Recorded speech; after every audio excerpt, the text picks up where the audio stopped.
Welcome into a Friday edition of the Jordy Culotta Show, driven and powered every single day by Go Chevrolet.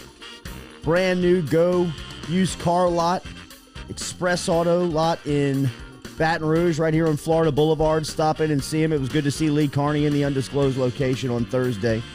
Remember, if you miss any of our shows, they're all brought back to you by RMB Builders. Check out our YouTube page as everything is archived there for you. I saw somebody yesterday at lunch that was looking for the Richard Lipsy interview.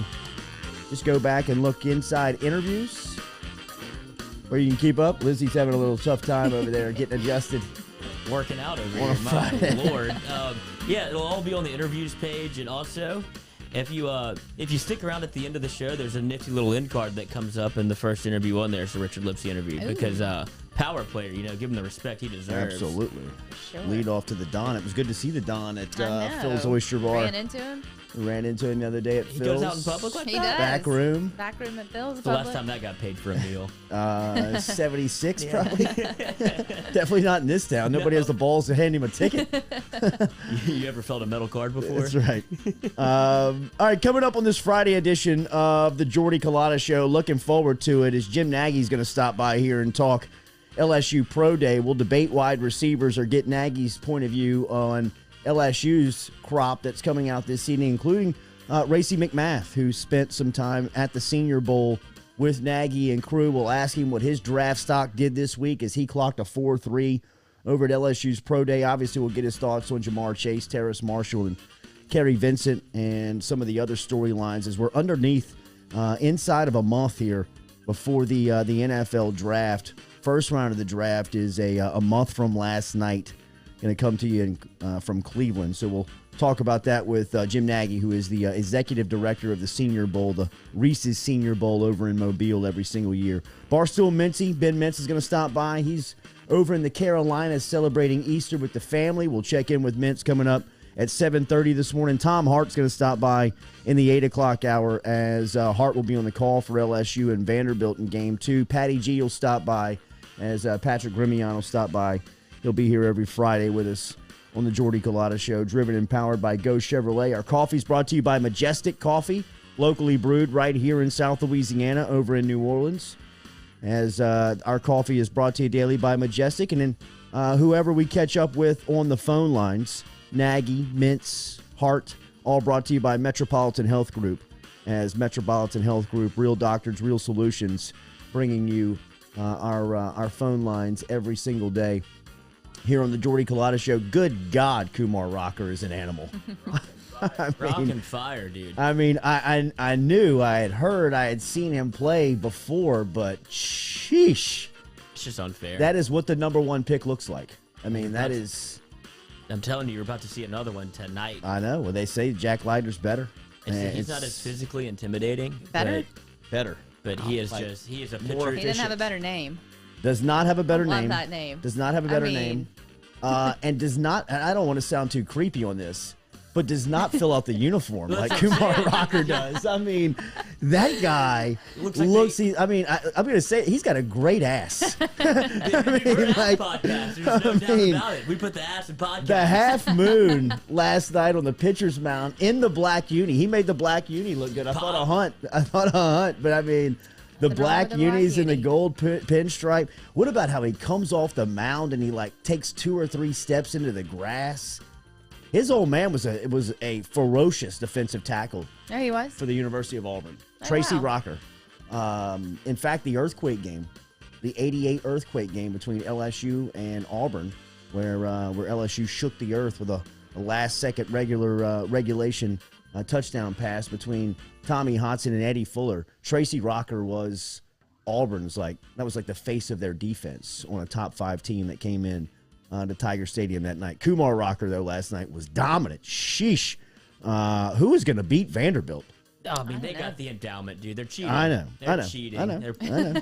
They got the private money. Yeah. They got the private money. What? I'll let them have. That's baseball. fine. You can have baseball. Have your fun on the diamond, the most boring sport on the planet. Agreed. And enjoy it. And when LSU's rocking, it's great. But if you want to go ahead and put all your money towards that, that's fine. We'll take football, and we'll take it every year. 6 innings last night for Rocker. Allowed 1 run on 4 hits, no walks, 8 strikeouts as he fired just under 90 pitches. He threw 89 pitches last night. Dylan Cruz drove in the lone run in the 6th inning for LSU, but it looked unfair at times between Vandy and LSU. Defensively, LSU just kicked the ball around a little bit. I mean, Landon Marceau had a chance for a play at the plate.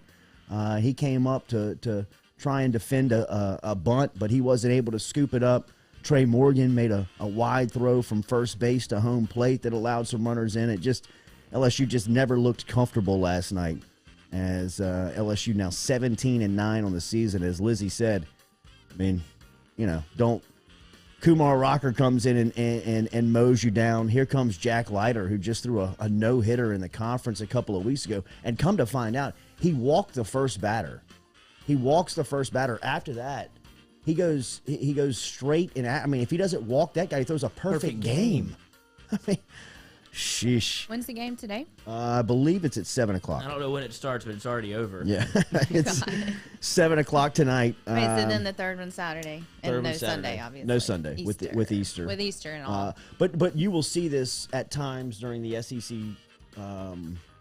schedule, is that they will start Thursday, Friday, Saturday series for TV accommodations. I like that. Yeah, I like that. Then you get your Sunday back. Get your Sunday back. But LSU last night just never close. 13-1 loss in the box. Skip Bertman Field. Vandy 21-3 on the season now, as game 2 coming up this afternoon from Alec Box Stadium. But Jack Leiter, I mean, sheesh, if that was their ace in Kumar Rocker, and many people believe Leiter to throw better and more efficiently, I don't know where LSU can find a remedy to have any advantage against this Vandy team. That is as impressive as a college baseball team as I've seen play in the box. And Kumar Rocker is everything that he is billed to be. In watching him just fire the ball at LSU, I mean, there was some swings on some big time players, Cade Doty, Dylan Cruz, that they just looked confused in standing in the box against Rocker, and to be expected against the number 1 pick. All right, we're looking forward to today's show, as we'll talk to Ben Mintz coming up here in a couple of minutes. Mintz is taking on bringing a lot of attention to college baseball at Barstool, so we'll talk to him about some of the ideas that they have going up at Barstool Sports for some college baseball coverage. I know they're doing some podcasting up there, so we'll talk to Mintz coming up here at 7:30 this morning. Then Tom Hart, who will be on the call for Game 2 of LSU Vandy, will stop by here at the beginning of hour 2 as well. Some huge college basketball jobs opening up and closing on Thursday. University of Texas gets their guy in Chris Beard. Beard is coming from Texas Tech, a longtime Texas native. He has got a lot of ties to the state of Texas. He's a University of Texas alum, has been linked to the Longhorn staff for a long time, as he was a coach at Texas Tech. He spent some time as an assistant at Abilene Christian. He's bounced around a couple of jobs in the state, and now he is back at the University of Texas, where he graduated from, where he started at, as I think that is a home run hire in Chris Beard. We've heard John Brady talk about Beard a lot. That's who brought him the Belvedere in his final game with Arkansas Little Rock when Coach was up there at Arkansas State, and Beard was with Arkansas Little Rock, and some of their first games against one another, and some of the respect that John Brady has for Beard. And then their last game, Beard brought Brady a fifth of his favorite whiskey, and they shared some stories. And really, if you watch Beard's team play, it has a lot of the similar personalities of a John Brady team. Belvedere's vodka. That's right. Was it Belvedere that he brought in? Yeah. Yeah, it was vodka. That's Belvedere in a Nike shoebox. He's like, I got plenty of shoes. And he goes, oh, I do need one of these, though. That's right. It fits. But if you watch Beard's team play, very similar, and reminds you of John Brady's teams in the way that they defend, in the way that they play defense with high intensity. I think that the Texas brass, the Texas administrators, are going to have to change a little bit of their outlook on the basketball program and bringing a guy like Beard in, because when you think of Texas basketball, you think of some very high-end players: LaMarcus Aldridge, DJ Augustine, Kevin Durant, guys that Jackson Hayes was a lottery pick out of University of Texas for the New Orleans Pelicans a couple of years ago. They go after these McDonald's All-American big-name guys that they want one or two per class, right? Where Beard is building a program and a roster that's going to have guys that stay in school for a while, that build programs, that allows you to really create chemistry and kind of create a culture within a basketball program. I think that's what Beard is going to look to do when he gets to the University of Texas. And I imagine that those conversations were very thorough and very clear on what Beard was going to be doing, because by this time, he's got a reputation and a cachet within college basketball that he's one of the top guys in the sport. I mean, he's at his peak age. I mean, he's still in his prime. He's a really good recruiter. He had Texas Tech in the national championship game just a couple of years ago, and you see the way his teams play year in, year out. I think Beard to Texas is a great fit. And then you look around, and then later in the day, maybe the best job in college basketball, to be argued, opens up at North Carolina. You don't get these blue blood opportunities very often. We hear this term blue blood a lot, and I think the landscape of college basketball is changing a little bit to where, Gonzaga is like example A of you don't exactly have to be a blue blood anymore to kind of crash the party, but anytime you can get a job that has North Carolina, Duke, anything like that, Kansas, like those are the stalwarts of college basketball. If you can get a job, those jobs don't come open all the time. It could be argued that this is the best job in college basketball. If not, it's in the discussion. The University of North Carolina, Roy Williams steps down yesterday after 18 seasons on the job when he said he's just not the guy anymore. And listening and watching that press conference, to me, and I'm not a Roy Williams fan. I mean, I don't have anything against Williams, but I've never pulled for Williams.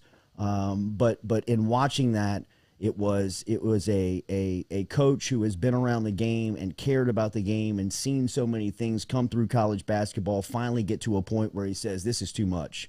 The transfer portal, the recruiting of these high-end guys. I was listening to a story yesterday on ESPN radio, on ESPNU radio, which has great programming throughout the day on Sirius satellite radio. I was listening to it, and I want to say that Mark Packer was telling a story about Roy Williams, where year in, year out, Packer would make a trip to Chapel Hill and spend some time around the North Carolina basketball program and talk to Williams. And Williams' big, glowing, prideful state would be that nobody transferred out of North Carolina in that particular season. Every year he'd go see him, he'd say, hey, we had nobody transfer. That's a good sign. And everybody graduated. We're doing the right things.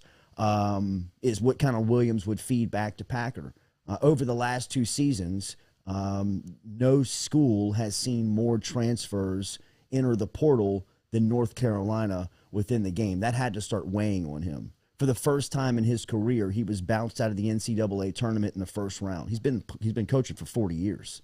The game is changing in front of his face, and not to say that college basketball hasn't changed. By the time by the days that he started to even the time that he left Kansas 18 years ago, the game was progressively changing. But the changes that are coming now are very different. The transfer portal, I think alone has got to be, for a guy like Roy Williams, one of the things in itself that could drive you out of the game. He told reporters, I started the season when I was 70 and I feel like I'm 103. There you go. Sad. That's just kind of gives you Rip Van Winkle an idea of the pressures of it and just where he is in his career. 18 seasons at North Carolina, led the Tar Heels to national titles in 2005, 2009, 2017. Before that, he spent 15 seasons at Kansas, four Final Four appearances before leaving and coming back to North Carolina at a time where he spent an assistant coach under Dean Smith. He was an assistant on Dean Smith's staff with those Michael Jordan teams. Mm-hmm. He recruited Michael Jordan. He was the lead recruiter Michael Jordan on North Carolina's staff. And he played there too. Played there. He's got a lot of pride for the school, for the program, for everything that happens with that basketball program. Roy Williams has seen there hasn't been anything that's come through that program, at least over the last 20 years, but you can date back almost 50 years, 45 years, and talk about the influence that he's had on North Carolina's basketball program. But he's on the way out. I wonder who will be next there. I wonder shoes to fill, man. That's a huge job. I mean, that is an enormous job. You've got the Michael Jordan brand and money sponsorship behind that program. Jordan is a huge supporter, obviously being an alumni and a former player at North Carolina. But that was the first school that the Jordan brand really started to represent and sponsor. Now, if you look around college basketball and even around college football, the Jordan brand is growing, it seems like, by the team every single day. But, I mean, everybody has Jordan brand on now. But really it started, and North Carolina is the face of that sponsorship. Just some names that I've seen kicked around. Wes Miller, who's the UNC Greensboro coach. Miller has been over at Greensboro since 2011, 2 NCAA tournaments. He was on the 2005 national championship team, and he's been long pegged as a guy that if the job ever opened up, he would be a potential successor. Now he's 38 years old, and you wonder if North Carolina, has the guts to turn that program over to a really young guy. But I think that would be, if you can find that young spirit that can take on that pressure, which Miller seems like he could, just because of the relation he has with the program. And his brother's on the team? Is that right? His half brother, Walker Miller. That's right. His younger brother. Is that weird? Probably not at this be a level. Weird situation. Probably not at this level. I mean, I'm sure it would be a little, a little strange, but something that you could overcome pretty quickly. Yeah. But look, this is a name that, just reading a lot of stuff and listening to some people who love college basketball and around Carolina. Hubert Davis is another one who is the top assistant right now at North Carolina. He's a former star over there. He's about 50 years old, but he doesn't have any head coaching experience. Now, he's a great recruiter, and he's somebody that will come, I'd imagine, very highly regarded by Roy Williams. I think that you can tell that Roy Williams thinks a lot of Hubert Davis and what he's done, obviously, as a former player and now as an assistant coach. But it'll be interesting to see who gets that job, because that to me, is in the discussion of one of the best jobs in college basketball, in college sports. The head coach at North Carolina, the basketball program, head coach at Kentucky, head coach at Alabama football, head coach at, LSU baseball. It's a business card you want to be able to hand out. 100%. I think that's it comes with a lot of cachet. So we'll see what happens there at the North Carolina gig. But it was interesting to see a lot of power moves happen on Thursday within the sport of college basketball, as Texas, the University of Texas, fills its basketball role with Chris Beard, and the North Carolina job opens up as Roy Williams says that he's stepping away and he's just not the man for the job anymore, as the North Carolina gig is now in search for a basketball coach. Daily, we're brought to you here by Invadus as a new sponsor here on the Jordy Culotta Show. Looking forward to working with Randall Nachman and his crew over at Nevadis. They design and develop custom web and mobile applications that help businesses solve some of their most challenging pain points related to their staff, their customers, and all of their processes. Over at Nevadis, their goal is to make businesses more efficient, save time, and provide a beautiful experience for their customers. Met with them over the other day at the technology park. They're going to start doing some stuff with us on our website. Really looking forward to working alongside with Randall Nachman and his crew. Custom software development services. They're online at Nevadus.com. That is Novateus.com. Nevadus.com. It's on your hat. Is where Anybody you can find them. That's right. They make a hell of a hat. They do make a hell of a hat. A hell of a hat. They're A gonna flat make us bill an with a app, sticker. y'all. Getting an app, So and going to upgrade some of the things that's happened with us mobily and on the web. So looking forward to our partnership with Nevadis, Nachman, and the entire crew over there. Find them on Instagram. They're all over social media as Nevadis, a proud sponsor here of the Jordy Culotta Show. So appreciate those people over there very much. Felt sorry for Kevin Durant yesterday. It's tough to do that in sports, I think, in these days. But Durant, I just at that press conference apologizing for something that he spoke about on social media, going back and forth with Michael Rappaport. I just thought to myself, like, this has got to be a low moment. It's TMZ for you, man. It's like, I mean, the funny thing about all this is, I mean, the blending of social media and sports has happened to the umpteenth level with this. Like, Kevin Durant obviously doesn't care that this is out there. Like, it's like, do y'all really want me to talk about this? Like, okay, I will. Like, obviously I said it. It's out there in the ether. Like, I don't care. No. Yeah, it was just a weird back and forth. And I mean, Durant is becoming a lot more other than baseball. Basketball? I mean, basketball. He's just becoming, every time you think or talk about him, you rarely talk about his trade and his profession, which I think that's an issue. I mean, even though LeBron James has diversified his portfolio over the last 5 years, still you recognize him as a basketball player. And I think until he retires and steps away from the game, he wants it that way.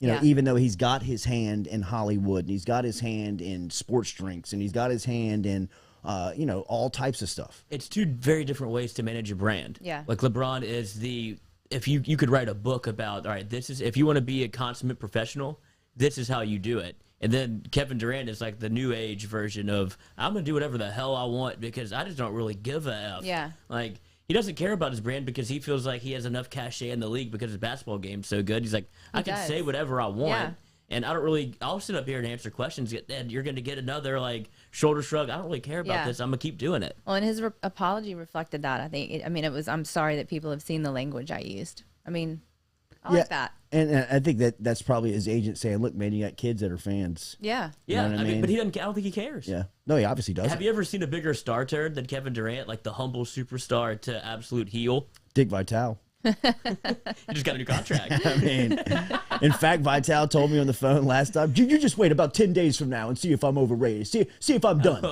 See if I'm done. That contract was inked? Yeah, that contract. He knew that extension was coming. He was blowing we'll see. on it. About 10 days from now. We'll see. All Try that right. ink. There you go. I sent him a congratulations text yesterday.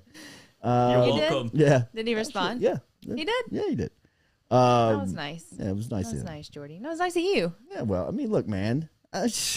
Dick. Dick. I mean, we're not really arguing, man. Yeah. I mean, we're not really we're not debating. We're more similar than you think, Dick. Yeah. I mean, it's just. But you didn't have to do it, and that was nice. All right, thank you. Yeah. On Monday, Thursday. Yeah. Did you say happy birthday? No, was it his birthday? Oh, no, congratulations. I mean, I'm sorry. Did you say God. congratulations? Yes. I was about to Because say. when you send that congratulation text, he gets confetti on his phone. And if he has that big font, you might have scared him a little bit. Big Possibly, confetti. yeah. A lot of confetti coming Big out confetti. there. No. Oh, God damn it, Jordy, again. All right, so LSU Vanderbilt baseball tonight. I don't know where LSU goes here, man. I mean, like, Maneri's press conference felt just... I mean, you got to be boring. you got to super boring. But I mean, it was, the tone is I don't have a lot of answers. You know what I mean? I don't know what you do against this Vanderbilt team when it just struggling to hit the ball. The fielding last night was very poor, and Vanderbilt. I mean, like I saw Lee Gilly inside of the bunker. I mean, he called them a AAA team. They look when they're playing like that, they're pitching like that. I mean, that was their ninth hole hitter that was knocking in all those runs. But that's the worst possible matchup for LSU. I mean, we're young everywhere, which, I mean, people have to realize that it's almost like the quick start was a detriment to LSU. It was. Just because people got their and hopes. Hunt said, I was about to say Hunt was called all that. He over was it. dead on that. He did. I mean, because everybody's like, they're blasting home runs, bro. Gorilla Ball's Who is back. this team? Yeah. The offense looks did. great. And he was like, He pumped the brakes. I don't know, It's man. UT San This Antonio, is dude. Oral Roberts is giving them hell. This is they can't really field it. We're This the 12th lineup. inning on a Tuesday. I mean, Yeah. y'all are excited? I just Hunt he crushed that. I mean, he nailed that one. He did. And I don't know if it'll get worse before it gets better. You know what I mean? Like even last night feels like a low point, but then, I mean, you got Leiter coming at you tonight. That was a low point for LSU baseball. Forget the pulmonary in this season. I mean, all that stuff. I mean, that was tough to watch in the box, an LSU team getting beat up and kicking the ball around like that, throwing it off bay. I mean, Trey Morgan throwing wide to home plate, Landon Marceau kicking the ball coming up, not being able to hit some really confused swings. I understand that Vanderbilt's very good and that they have a lot of respect, but it's in the midweek game, dude. Come on, be man. Competitive. I mean, you're LSU baseball, right? I mean, this is Kentucky basketball and Alabama football. Well, what does anybody think's going on? Like, are they just not into it? Is the motivation? We're very not there? young. I mean, a lot but of young they're cats good, out there. though, Very too. young. They're still good. Very They're a young. good team. And I'm with you. Still have. I mean, Marceau was throwing the ball well last night. I mean, you expect Jaden Hill to take this moment that he's getting presented tonight, and I mean, this is a huge stage for him. I love what Maneri said to both Marceau, Labus, and Hill. Said, look, there's going to be pro scouts here, and they're all coming to the box to watch Rocker and Leiter. But make them flip the script. Make them leave the box. Make them leave the park and think to themselves, hey man, the LSU guy was just as dominant, or we might have found somebody in the LSU guy. And I don't think that Marceau didn't do that last night. I thought that he pitched the ball well.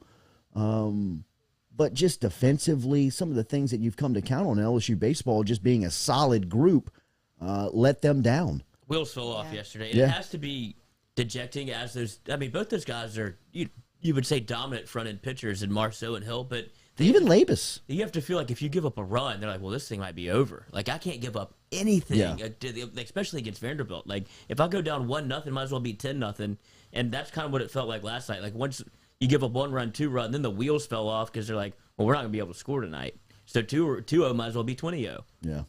It's a tough spot to watch LSU baseball because at times they look helpless. It looks like they just they don't have any answers for anything that's going on. Hopefully they can find them tonight as Jack Leiter and Vanderbilt come in for game 2. Ben Mintz is over in Carolina. We'll talk to him coming up here next on the Jordy Culotta Show. Remember, we're driven and powered every single day by Go Chevrolet. Go Express Auto Sales is coming to Baton Rouge. In fact, they've launched in Baton Rouge. They're open and operating on Florida Boulevard. Open their doors at 7 a.m. Monday through Saturday. Stop in and see them here in Baton Rouge. And if you're in LaPlace or if you're in New Orleans and you are and you're making the commute, stop in and see Lee Carney and Nick Richard. Ben Mintz next here as we get set on an Easter weekend on Good Friday here on the Jordy Culotta Show. Gearing up for spring and summer down here in South Louisiana, and you want to keep your lawn maintained during these sunny seasons, get in touch with our friend Blake Abear over at Abear's Lawn Maintenance, where he says, you grow it, I mow it. 225-485-8022. 225-485-8022 is where you can find Abear's Lawn and Maintenance, the official lawn and maintenance company of the undisclosed location. Go Chevrolet is proud to announce Go Express Auto Sales, the new used car lot located in the capital city of Baton Rouge, Louisiana, at 11522 Florida Boulevard. Go Express Auto Sales is online at goexpressautosales.com, or you can search them on Facebook and social media at Go Express Auto Sales, the newest addition to the family of Go Chevrolet. Remember, Go Chevrolet is located down in LaPlace, Louisiana, but now welcoming aboard Go Express, the new used car lot located in Baton Rouge, Louisiana at 11522 Florida Boulevard. Are you self-employed? Then you need to learn about Angel Oak's Home Loans Bank Statement program that they're offering, which makes you eligible as a self-employed borrower to purchase or refinance a home without requiring a tax return. If you want to learn more, get in touch with me. Email me, Jordy at jordyculotta.show.com, to learn about the bank statement loan program offered by Angel Oak. Jordy at jordyculotta.show.com to learn more.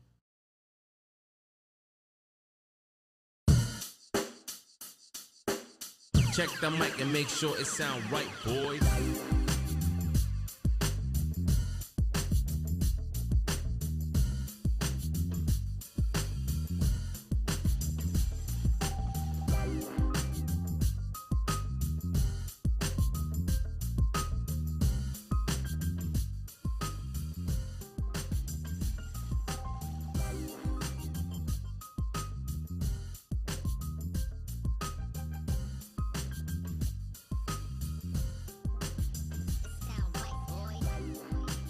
Welcome back here to the Jordy Culotta Show on this Good Friday edition. Remember, check us out online, jordyculottashow.com. We're on Instagram. We're on Twitter.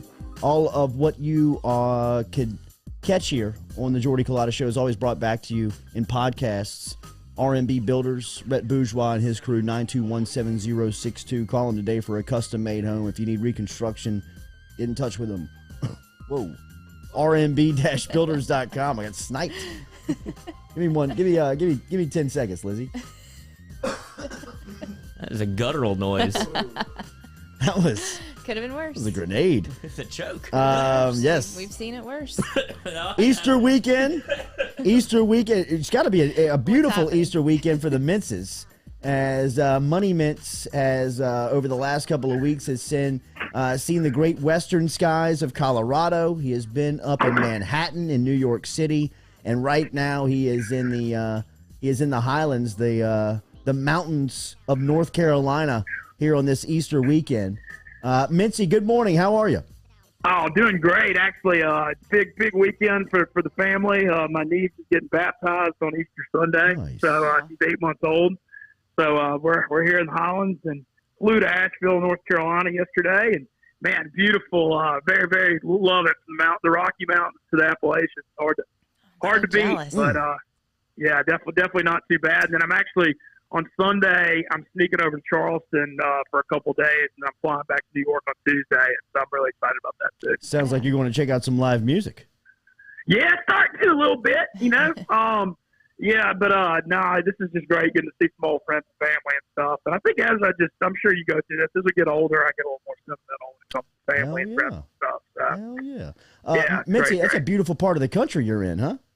Oh man, it's unbelievable. It's just breathtaking. I posted a pic of the golden hour sunset on the mountains yesterday. That was just jaw dropping on Instagram. Nice. Opening day of MLB baseball. I don't know if anybody saw the images coming out of Detroit of Miguel Cabrera blasting home runs into the snowy skies. He didn't even know where it was. pretty dude. cool. It I mean, was some pretty of cool. the images coming out of there. But down here in South Louisiana last night, the number one pick, Kumar Rocker, was looking like the number one pick, Mincy. This was the first time I've seen him play for just kind of watched him throw the ball every pitch. He threw 89 pitches last night, 8 strikeouts, and he was dominant. I know up at Barstool, there is a push right now to promote college baseball.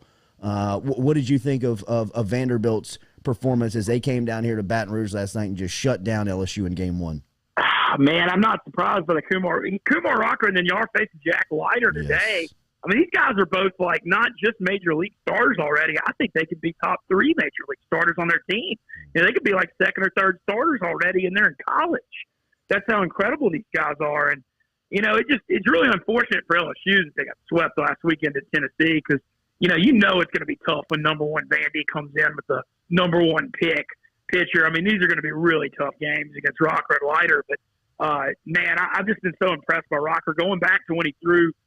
Didn't he? I don't remember if it was a no-hitter or a perfect game. He threw in the NCAA tournament a couple of years ago as a freshman. I mean, he's just, I don't know, it's a special combo. I can't really remember a combo as strong as Rocker and Leiter in college baseball. Kind of reminds me, I guess, of Randy Johnson and Kurt Schilling, the Diamondbacks, I guess, in like 01. That's how dominant these guys are. What I'm curious with you, Jordy, and LSU, I feel like under Maneri, I mean, it's like you see the same season every year. Mm-hmm. They always start real slow. Mm-hmm.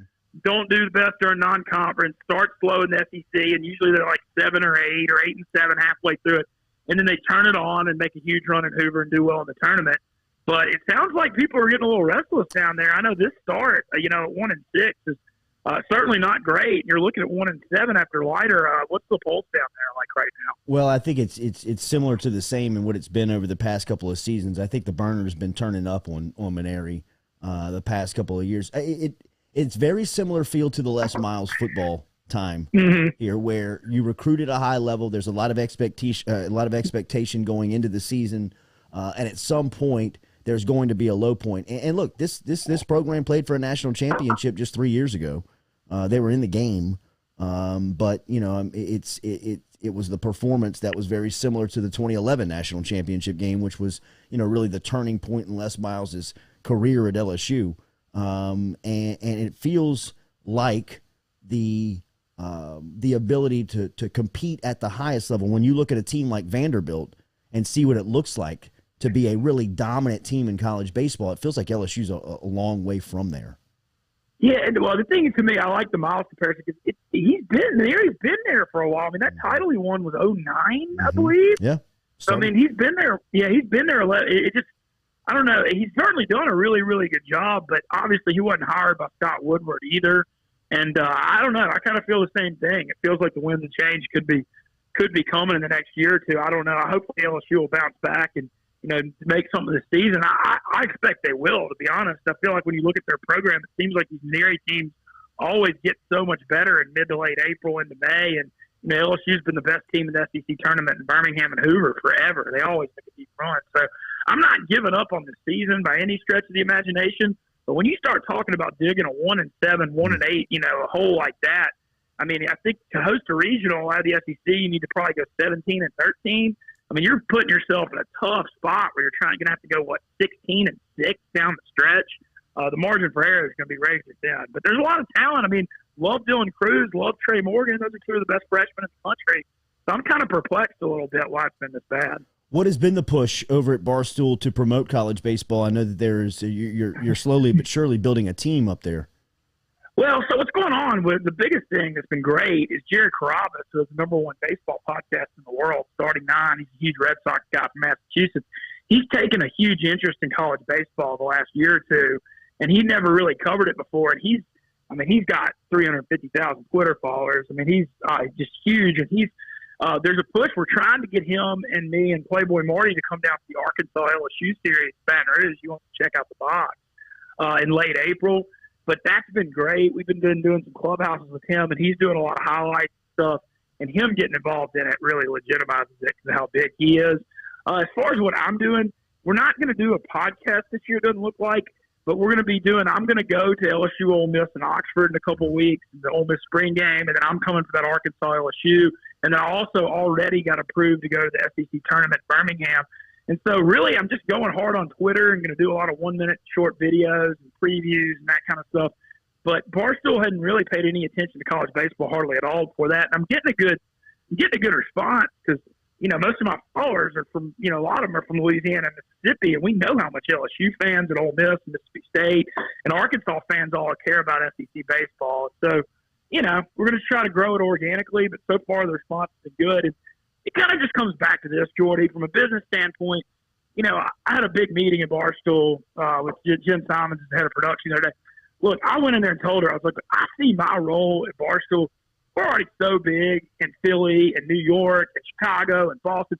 My role is not to get us any bigger there. I'm trying to build in the South, in the Southeast, maybe Texas, maybe Colorado, and that stuff. And college baseball is a perfect fit for what I'm trying to do to build our SEC audience and build more of a Southern voice. So it makes sense, and I'm attacking it. And I'm going to go to the College World Series in Omaha, too, it looks like. Hell yeah, what a great trip. A lot of interesting stuff happening at Barstool this week. My favorite part was the deposition of El Presidente, making it to the public airwaves of what happened between him and Rappaport's lawyers, where he just bodied them after he did so to Michael Rappaport. And then, it was awesome. And then maybe my favorite was Glenny Balls and his impersonation of you, bro. I mean, that is classic. Tell me about the week at Barstool. Well, so I wasn't around for Rappaport when he was at Barstool. That stuff's certainly funny, especially the Kevin Durant, DMing and then posting those DMs of Durant. It was really, really funny.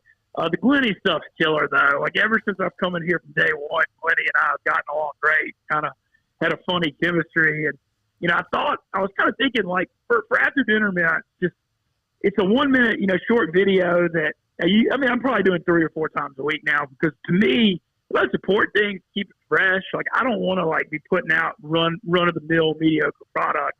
And so I was thinking for April Fool's Day, like, what can I do different? And Glenny loves after dinner minutes. I'm like, I'm just going to let Glenny do it. This April Fool's joke. And he was pumped about it. And I had no idea what he was going to do. I just told him, hey, you got free reign, do whatever you want. I just appreciate you doing it. And, man, what's jaw-dropping to me is, y'all are used to me in the South and my energy and mannerisms, but seeing Glenny do it, Man, these North guys must think I sound like the biggest redneck ever. Because I see Glenny talking, I was like, oh, man. It's like, I can't even imagine what these guys think of me. But I thought he crushed it. I thought it was hilarious, especially the New Orleans stuff, because I actually did a prop there at NOLA yesterday, like bet on NOLA, you know, and he like, because they always give me a lot of crap up there, because I rep Louisiana, Mississippi real hard, especially all the athletes. You know, we have so many NFL top athletes. And so, you know, I'm the first Louisiana person up there, so I go out of my way to show the Hunt State pride and support all our guys. And so I think they just, like, kind of give me crap like, yeah, oh, I'm sure he's from Louisiana too, man, because I'm always chirping and supporting it, you know. And so I thought that part of it was funny too. I love it. Ben Mintz checking in from the Highlands this morning up in North Carolina. Mintz, in North Carolina, what's been the buzz of that job, that state job opening up at the college basketball level? I'd imagine we were talking about it coming into the show. North Carolina was maybe the best job in college basketball. You're there. What's the feeling of the state right now with that job opened up for the first time in 18 years? Well, first thing was just, look, Twitter's ruined April Fools. Because, you know, you used to get funny April Fool's jokes through, but now everybody just starts tweeting them. And so when Roy Williams retired, I was like, is this an April Fool's or is this, like, for real? Mm-hmm. But it turns out it's for real. I'm real curious to see what happens because, you know, you got to think Carolina is going to have their choice of who they want. But, man, you know, Dean Smith or Roy Williams has been coaching them. I guess, you know, they had Matt Doherty, I guess, for a little bit. But, you know, it's been one of the most stable jobs, and so it's wild to see it open. Ooh, Mincy's getting caught up in the Highlands. Those hills are high, dude. Yes, hey, my bad. My cheek hit the mute button. I still got kind of like fat cheeks, and when I talk on the phone, sometimes I get too excited. I hit the mute button. Yeah, no, I hear you. We all lose our weight in different areas, Mincy. But no, the Roy Williams thing, I'm real curious because Chris Beard, I'm sure you saw Chris Beard go to Texas, and boy, that's got to be deflating if you're a Texas Tech fan to lose him to Texas, doesn't it? But I'm not sure who North Carolina's going to get yet because it's just news is so soon. But what a career for Roy Williams. I mean, Kansas, Carolina, you know, 3 national championships. He's been a legend, affected so many lives. And he's 70 years old. You can't blame him for getting out now. He's at a full coach 33 years. Yeah, man. I mean, like, you can hear it in his voice. Transfer portal, the recruiting of today's age. It's just, I mean, he's over it. Beaten down. He's over it. I get that. It's a young man. It's a young man. It's Chris Beard's game. It's Chris Beard's personality and age level game. Yeah, it's just changed so much. You're right with the transfer portal, and then you know, I don't know. We've seen a lot of rise of a lot of young coaches, and Will Wade does a great job of this. You know, dealing with the younger generation and relating to it because so much has changed. And the one and done thing is so tough too because you know these guys recruit so hard for years to get these guys, and then you get a guy on campus for 3 months or 6 months or whatever. I know it's certainly tough. I really don't know who Carolina's going to go after, but I'm sure you would think they'd be able to get somebody pretty dang good with the history and resources they have. Betsy, going back to Glenny, did you know that he could do that impression of you? Have you heard it before? Oh, yeah, no, he always does this. Yeah, so he does this. So there's been a funny thing in the office. The Suck Fellas thing took over Barstool. And it's funny because I had no idea I was even starting that. Like, I literally, the first after dinner meant, I didn't know what I was going to say, so I just said that. I literally, there was no plan. There was no anything. And, you know, a lot of the Northern guys do, like, impersonations of it. And Glenny and Marty Bush has got a good one where they, like, shake their head and do it. It just, I don't know, man. It never makes it. It makes it comes back to the first time Dave Portnoy talked to me, though, when I said hello to him on the phone at Natchez. He said, hey, your voice sounds exactly like I hoped it would. And I think I now see what he was saying. With me and the Northern guys. Does anybody do the Mahomes stuff? Has that PFT has a pretty good PFT does the fake Mahomes stuff. Yeah, he does that a little bit. I'm hoping to incorporate more of that next year. I don't know. We'll see on that front. But I mean, it's just limited. It's crazy to me. This thing's so limitless, man. I mean, I'm constantly evaluating, you know, I want to go ahead and mention this on the air. I'm going to be coming to Hogs for Calls in NOLA on June 4th.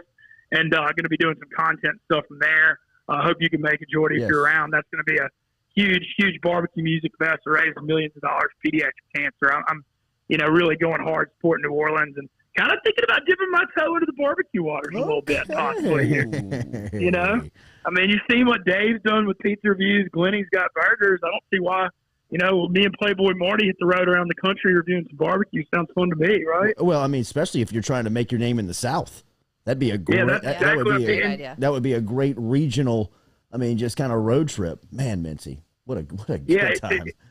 Well, when you look at the barbecue thing, it's like Texas, Memphis, the Carolinas, and KC, and Southeast, like you said. I mean, it's the foothold of, you know, at first I was thinking, like, yeah, I've got Louisiana and Mississippi, and I want to build Colorado. I'm like, wait, that's being so short-sighted. Walker and I are the SEC guys at Barstool. I'm going after the whole Southeast. No doubt about it.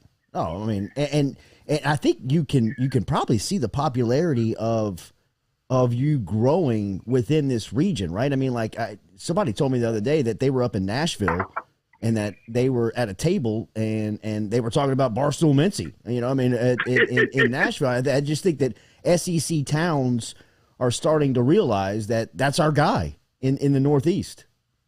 Yeah, I think so too. I got recognized in the Charlotte airport yesterday by a Bills fan. I mean, I was wearing an Ole Miss cap. So you don't see a lot of Ole Miss caps, you know, in I guess in North Carolina or the North. So I think that makes me like pretty obviously stand out for who I am. But yeah, it's crazy, man. It just keeps building. And I'll say this too: I'm getting fan messages not just from the U.S., man. I'm getting them from all over the world.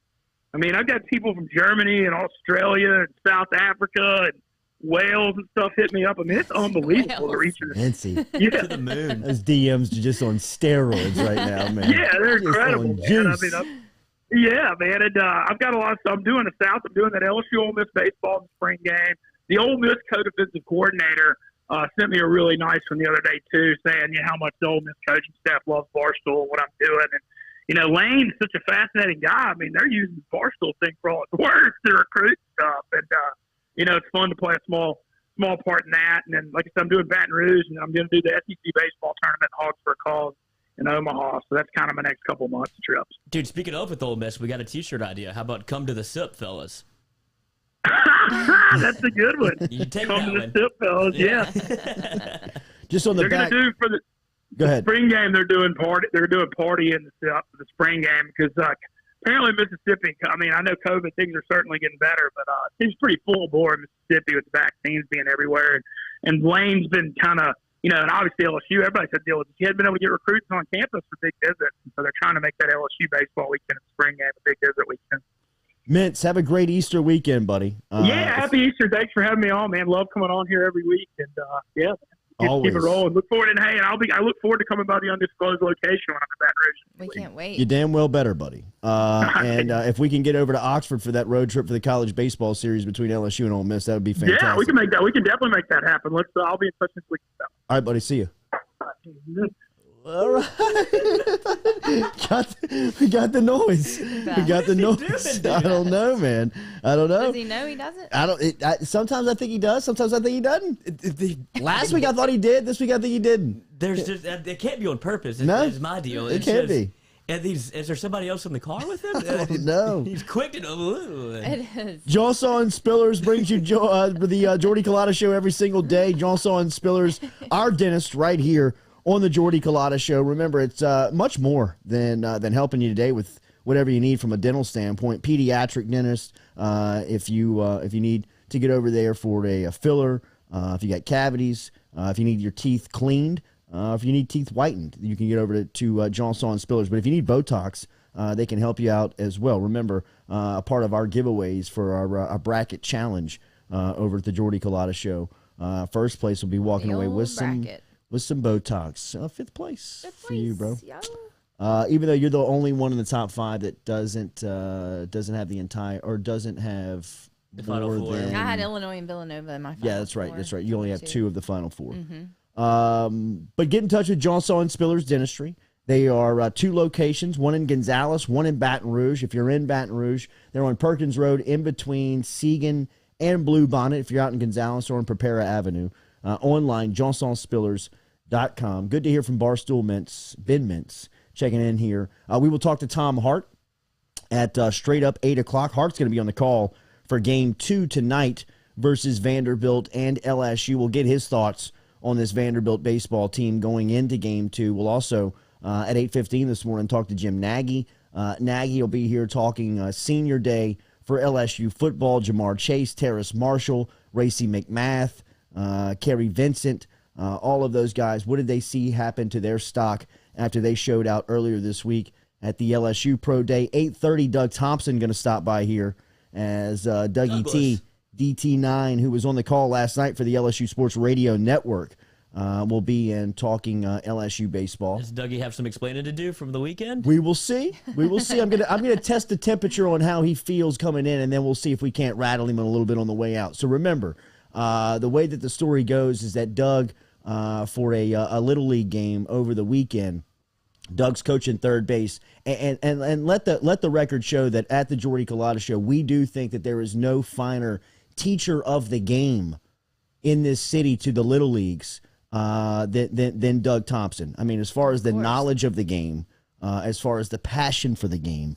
but a lot like this host here, he can lose his cool on a Little League field. So I'm not throwing stones by any means from this glass house, even though I did hear that last weekend for Dougie was a little extreme. Even for us, it was a little extreme. He thought that a 10-year-old was balking on every pitch, so from the third base dugout, he was yelling, "Balk!" on every time that he'd throw the ball towards the plate. I think that the coach from the other dugout threatened that if Doug said it one more time, and then I believe a parent from the stand said, if you call my kid out for balking one more time, we're going to have an issue. Just to have on the successive pitch, Doug yelled, "Balk!" when the guy threw it at the plate. So we'll ask Doug about the situation at Traction last weekend, but first and foremost, we do want to get his thoughts on Jack Leiter and Kumar Rocker, as last night I was going to fetch some food in between innings, and I heard Doug and Blair coming back, and Doug talking about the pitching matchup last night of Landon Marceau and Kumar Rocker, and the build-up and how much he was looking forward to calling that game, and want to get his thoughts on just where it went wrong for LSU and just how impressive Rocker was. And I thought Marceau threw it well too last night. I mean, I know defensively behind him, they kicked it around a little bit, but what his thoughts were on Marceau and the expectations for Jaden Hill tonight. I mean, this has got to be Jaden Hill's biggest spot at LSU, right? I mean, this is his biggest start at LSU. I mean, he's been here nearly 3 years, and that's been his, kind of his limitation. That's been the knock on him, that he's not really been in the spotlight yet. Tonight, all eyes, all of the lights will be bright, shining on Jaden Hill, LSU, as national television. ESPN2 will be at the box. Tom Hart will be on the call for ESPN2, so we'll get his thoughts coming up here in just a couple of minutes on the Jordy Culotta Show. Let's reset. We come back. We'll have Tom Hart at the top of the hour here, presented every day by Go Chevrolet. Relief Health, the only way to get your health care in 2021. In your home or on site, Relief is changing how health care is delivered to you. No more doctor's offices, no more waiting rooms. Download the app today, Relief Health, from the Apple or Google app stores. You can get connected to a local doctor in your community or just order a test directly without talking to a doctor. Their COVID tests are live, and right now they have the Moderna vaccine. Online at reliefhealth.com or download the app from your Apple or Google app stores now. Relief Health, changing the way that healthcare is brought to you in 2021. Gearing up for spring and summer down here in South Louisiana, and you want to keep your lawn maintained during these sunny seasons, get in touch with our friend Blake Abear over at Abear's Lawn Maintenance, where he says, you grow it, I mow it. 225-485-8022. 225-485-8022 is where you can find Abear's Lawn and Maintenance, the official lawn and maintenance company of the undisclosed location. Go Chevrolet is proud to announce Go Express Auto Sales, the new used car lot located in the capital city of Baton Rouge, Louisiana, at 11522 Florida Boulevard. Go Express Auto Sales is online at goexpressautosales.com, or you can search them on Facebook and social media at Go Express Auto Sales, the newest addition to the family of Go Chevrolet. Remember, Go Chevrolet is located down in LaPlace, Louisiana, but now welcoming aboard Go Express, the new used car lot located in Baton Rouge, Louisiana at 11522 Florida Boulevard. Are you self-employed?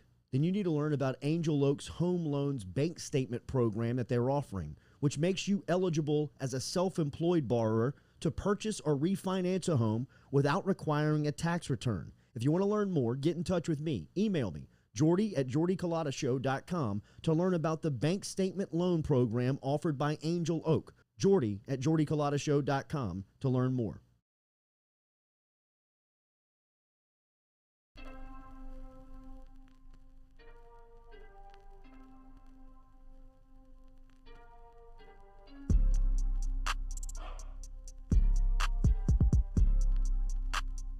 Huh?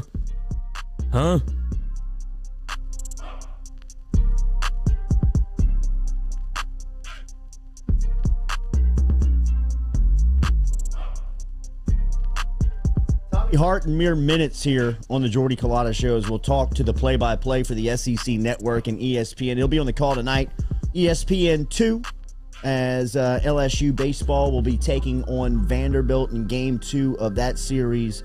Jack Leiter versus Jaden Hill, primetime television tonight for you on ESPN 2. We will talk to Tom Hart coming up here in a couple of minutes. Road trip for the Bruins, little flag football next week. Got on the schedule. We're heading down to New Orleans.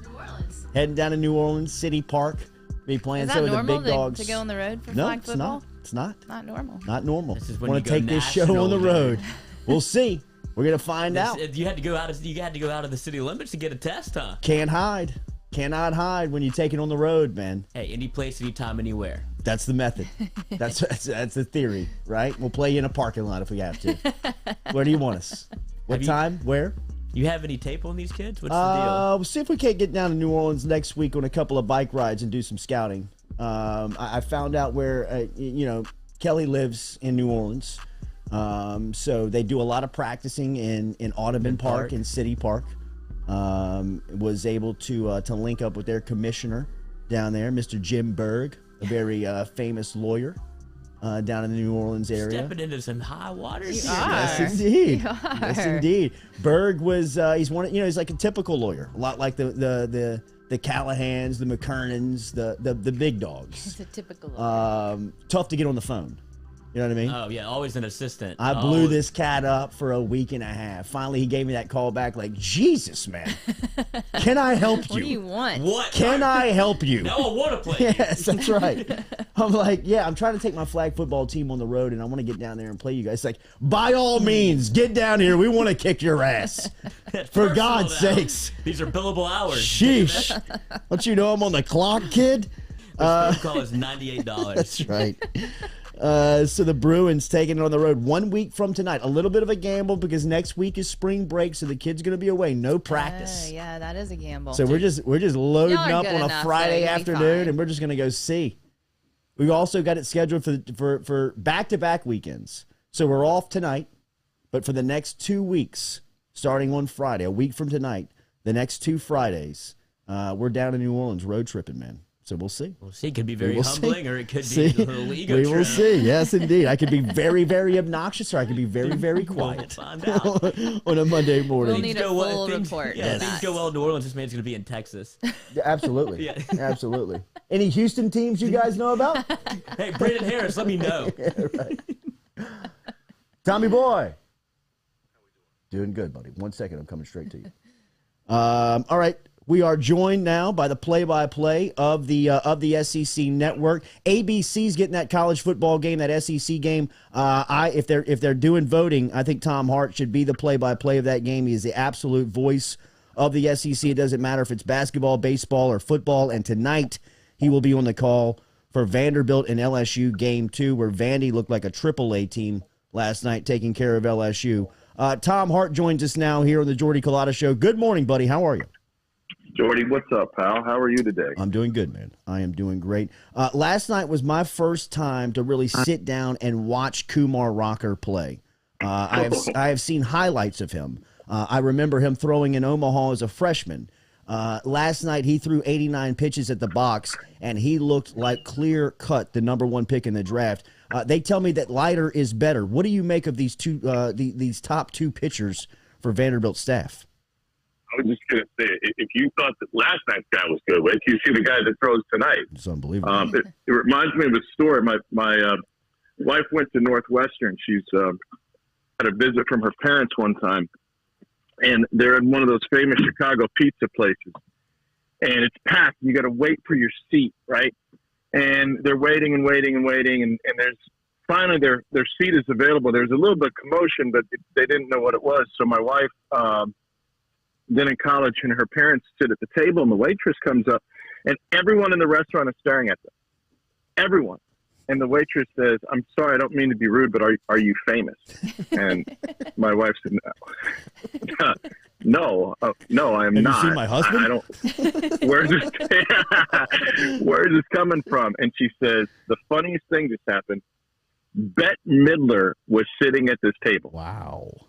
And when she got up to leave, she turned to the entire restaurant, and with this flair that only Bette Midler has, she announces, 'If you thought I was famous, wait till you see who sits here next.'" And Bette Midler had no idea who was going to sit there next. That was just her flair. If you thought Kumar Rocker was good, just wait till you see who takes them out next for Vanderbilt. It's an embarrassment of riches for that team. I don't remember a duo like this. You have to go back statistically and based on what they've achieved at the next level. The easy comp would be Garrett Cole and Trevor Bauer, who both pitched on the same staff at UCLA. And now look at what they're doing now and how much money they've made now. Yeah. There are no guarantees when it comes to prospects in the Major League draft. But I think there's a comp to be made in college dominance.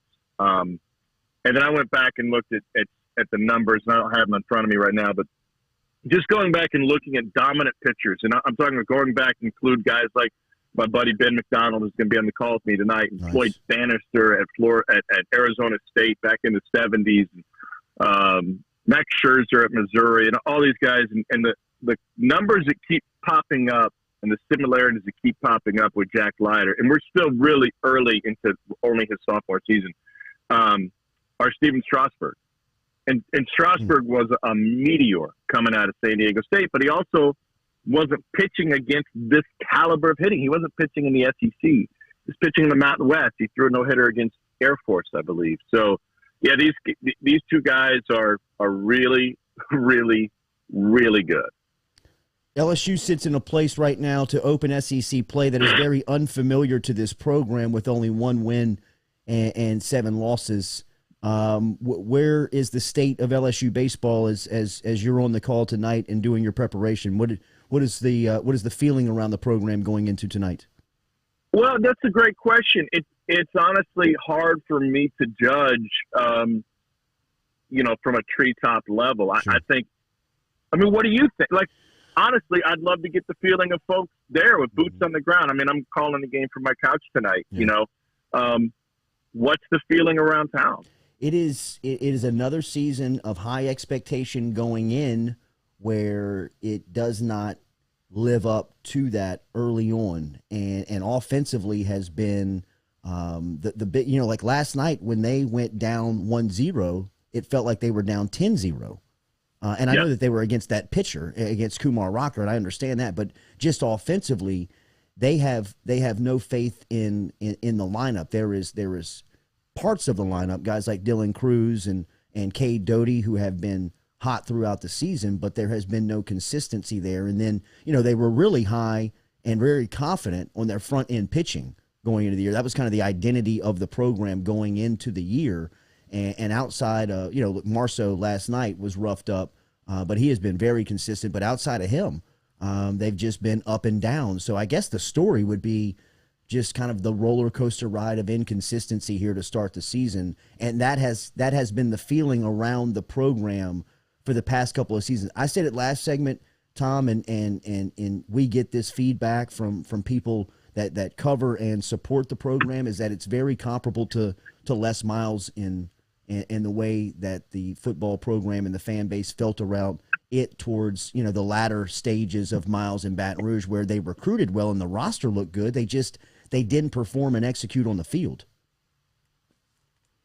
Well, if Paul Maneri begins to become predictable by down and distance and formation, then we're going to have a real issue. Yeah. Yeah, well, right.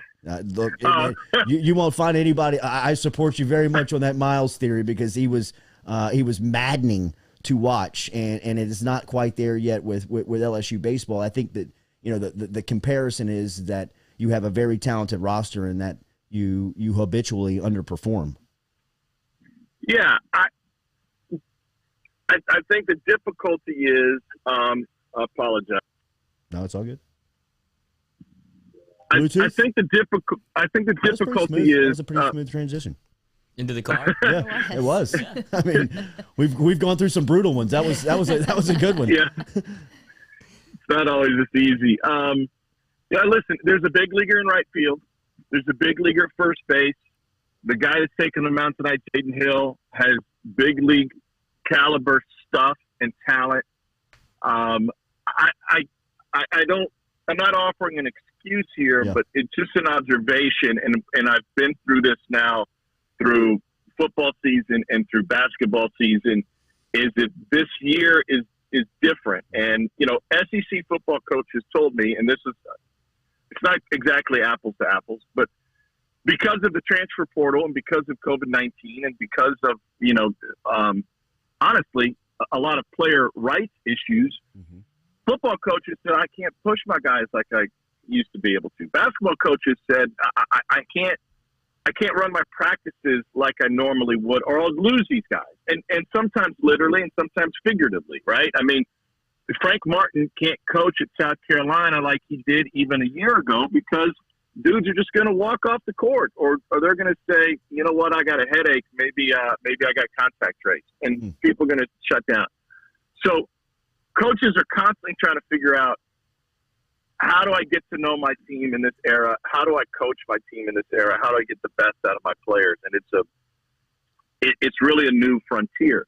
That's all big picture stuff. As far as LSU is concerned, and if you wanted to do a comp to where the football program was in Les's later years, I think the perspective is, it's not just where are we, but where is everyone else in this conference and in our division. Yeah. And there is no doubt that Mississippi State is absolutely loaded right now. And they've got Louisiana kids on their roster. And Ole Miss is absolutely loaded. And Arkansas is loaded. And those are all teams in your own division. And so if you want to say, gosh, we got a lot of talent, we just haven't put together the wins. Well, I think those other teams, those other rosters have more talent. And that's kind of where you rewind and say, how did we get to this point where LSU wasn't the most talented team in the division, and how do we fix that problem? Sometimes it's hard to put the toothpaste back in the tube in that regard. I mean, this is a series that, quite frankly, nobody in the league can expect to win when they face Vanderbilt because of these two starting pitchers. Oh, by the way, their bullpen is really good. They just haven't been used much. They don't have that exposure, and they lead the league in hitting. It's a really good team. That's my perspective. I'm sure there are some guys who wore that LSU baseball uniform who are rolling their eyes right now saying, wait, we used to be that team. Yeah. We used to be that team that coaches and players complained about when they came into our building, not the other way around. And I don't know how to get back to that. And I don't know if Paul's track record of hitting the right note and finding that turnaround in the middle of conference play, I don't know if it's attainable with the strength of schedule that they have to face this year. Tommy Hart, he'll be on the call tonight, ESPN2, LSU Vanderbilt Game 2, first pitch, 7 o'clock from Baton Rouge. Let me get out of the SEC, get out of baseball, and bring you to a story that I know you were paying attention to just because you're a hoop head, a lot like us down here, is that Roy Williams is leaving North Carolina after 18 seasons on the job. He spent 15 at the University of Kansas before that, a very highly decorated career. And the things that you were talking about in coaching in your description in your last answer feels a lot like why Roy Williams is stepping away, the changing of the game, the transfer portal, the recruiting. What did you make of that story? And and any idea who could walk into maybe college basketball's best job now that it's open? Yeah, I thought it was an April Fool's joke when it came across yesterday. Honestly, I thought the timing was a little odd. I was knee deep in MLB opening day and getting ready for, like, I don't know. I was fired up about baseball yesterday, so it kind of took me by surprise. It's hard, man. It's hard for guys who have done it a certain way for a certain amount of time. John Calipari didn't know who his starting point guard was until the final week of the regular season. I mean, that kind of sums up what basketball was. Carolina has this immense pride in their program and the program's tradition, and for good reason. Unlike Kentucky, where they'll just go find a winner wherever they can, Carolina really wants to stay in family. That's why they rushed Matt Doherty into the position years ago after just 1 year at Notre Dame. Wes Miller's down the road at UNCG. He's been there for a while. He played for Roy. He's a Carolina guy through and through. He's had success. He'll have the backing of the entire family, the Carolina family. Hubert Davis is right there on the staff. If this were 4 years down the road, it'd be really interesting to see what kind of look Jerry Stackhouse would get for that position. What about a guy like Nate Oates down here? You think they would look at him? That would be excellent. I don't think they would. I think there are. Nate is a sensational coach. I think there are too many family members in the coaching fraternity that came from Dean/Roy's tree that they can, even if you're rolling the dice, they'd rather roll the dice on one of their own because of that immense pride. Maybe that gets them in trouble. We know how pride becomes before the fall, right? But I really think that they have enough options to keep it in-house, so to speak. Do you think at a point that almost hurts them, like blue bloods like that, where they feel like they almost have to go to the well of like extended coaching trees that they have? Like you've seen Texas do it with Tom Herman in football. Is that something that almost is a detriment to them at some point? Oh, 100%. I mean, listen, Matt Doherty's a friend of mine, and he's the epitome of that. I mean, he had 1 year coaching at Notre Dame. I think they're an NIT team. They basically, forced him into the job. Like, hey, you've got to take this job. It was like Princess Leia. Like, your only hope. She appeared in a hologram in South Bend and said, "Come back home to Chapel Hill." Yeah. So they got him. They got him to come back, and it divides loyalties. I mean, they almost hired George Karl at that point because he was a Carolina guy, and they can draw people down from the NBA. I do think it will be interesting to see with the money in college coaching now and with the transfer portal and how it's changing. Are we going to see more NBA coaches and players say, you know what, I can deal with a rotating roster. Yeah. I'm used to that. And I like the stability at the college game, and the money's pretty darn good relative to the stress of the NBA and the job security. So, I think that's kind of where the next shift is coming with more NBA guys moving down to college. Hey, Tom, it's Katie. I was looking at your Twitter the other day about nerding out and jumping back into fantasy baseball. I honestly didn't even know fantasy baseball was a thing. I thought it was just fantasy football. What is that like? I mean, it's a big deal for you, huh? No, I mean, that's the funny thing. Like, I haven't done it in like 20 years. And my college buddies were like, hey, let's get this thing going. And I was like, well, that sounds cheaper than gambling. So, yeah, let's try it. And I dominated. I dominated last night. Okay. And so I think I'm going to dominate the entire season. Awesome. Have a great call, buddy. Tonight should be a treat with Hill and Leiter. Hopefully Hill can answer that. Look, he usually when the lights are the brightest and all eyes are on him, he's going to show up to play. So tonight should be a treat, and hopefully it is. I know you'll have a great call. Thank you for the time this morning, and happy Easter. Happy Easter. Thanks, everybody. Thanks for having me, Jordy. Always, buddy. There he is. Tom Hart checking in this morning from the SEC Network. He'll be on the call tonight, ESPN 2, as Vanderbilt and LSU are set to square off in Game 2 at 7 o'clock. Daniel Newman is our financial advisor here on the Jordy Culotta Show. You can find him over at Edward Jones. Call him this morning, 261-8262, 225-261-8262, whether you're planning retirement, saving for college, whether you just want to get your financial future straight. Daniel Newman can help you this morning. Call him, 225-261-8262, or online. You can email him at daniel.newman@edwardjones.com. Can help you with the plant financial structure. If you work at Dow, if you look at Exxon, BASF, and you got some questions about the finances and want to get them taken care of and set up for life after work, make sure you get in touch with Daniel Newman, because he is an expert in that field. Daniel.newman@edwardjones.com.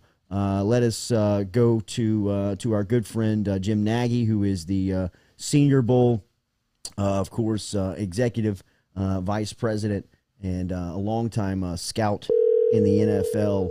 We want to get his thoughts on the LSU Pro Day that has just came and gone, and where he sits on this wide receiver debate that we have seen explode here between Devontae Smith and Jamar Chase. You want me to continue to talk here? Well, Racing I did have a question. Is Easter one of those that could be almost Merry Easter? Your call has been. I don't know. Is anything merry Merry besides Christmas? That's Well, what I know I'm saying. Christmas is, but I don't think anything else. How do you differentiate? Right? How did they get merry and everybody else got happy? That's a great question. I don't know. That's a phenomenal question. You could do Merry Easter. That's what I'm thinking. I guess you could. Be Yeah. Merry Easter. Let's start that. Yeah. We're getting shirts made. Merry Easter. Merry We'll Easter. throw it to Nagy on the way out and just see how he reacts. You know what I mean? Merry Just kind of Easter. like, Good test case. yeah, right. Just say, like, what? With a chance he says it back, like, oh yeah, Merry Easter. Okay, man. okay. I love it. All right, here we go. Here's Nags. Good morning, sir. How are you? Jordy, how are you? I'm good, buddy. We're live. It's good to talk to you. Thank you for calling me back. Man. He handled it just well. But I mean, he's everywhere. Everywhere I look, I see Nagy's face right now. I'm on SportsCenter. I hear him on ESPN Radio. I hear him on the NFL Network. And he is he's the man over at the Senior Bowl, the Reese's Senior Bowl. We went over there 2 years ago, and the absolute entertainment around the game and the knowledge around that game. We heard two head coaches speak at the Senior Bowl 2 years ago. Jim's done a great job. Thank you for joining us this morning. Merry Easter to you. Yeah, good morning, fellas. Thanks for having me back on. Okay. No, he didn't go with it. Jamar Chase, earlier this week, everybody was waiting and ready to see him after nearly a year and a half off. What did you make of his performance in Baton Rouge? Yeah, he exceeded my expectations. He really did. You know, he's more explosive than he looks on tape sometimes. You know, he's so big and strong that maybe that just overshadows, you know, his explosiveness, because he just uses that power to play through people so much. But, you know, 41 on the vertical jump, 11 foot on the broad, running 4.38. That's what I had him at. A scout next to me had him 4.34. Another guy had him 4.36. Phenomenal times for Jamar. And as good as those are, you know, the wide receiver position drills were even better. You know, going back to the testing part, he was one of those guys that you throw your stopwatch out and just watch the workout. And, like, the shuttle stuff, he was so clean. The 40 looked fast. I mean, fast guys look fast. You really don't even need a stopwatch for really fast guys. And so he had one of those type of workouts. And then the wide receiver drills, he put on a show. He looked so good.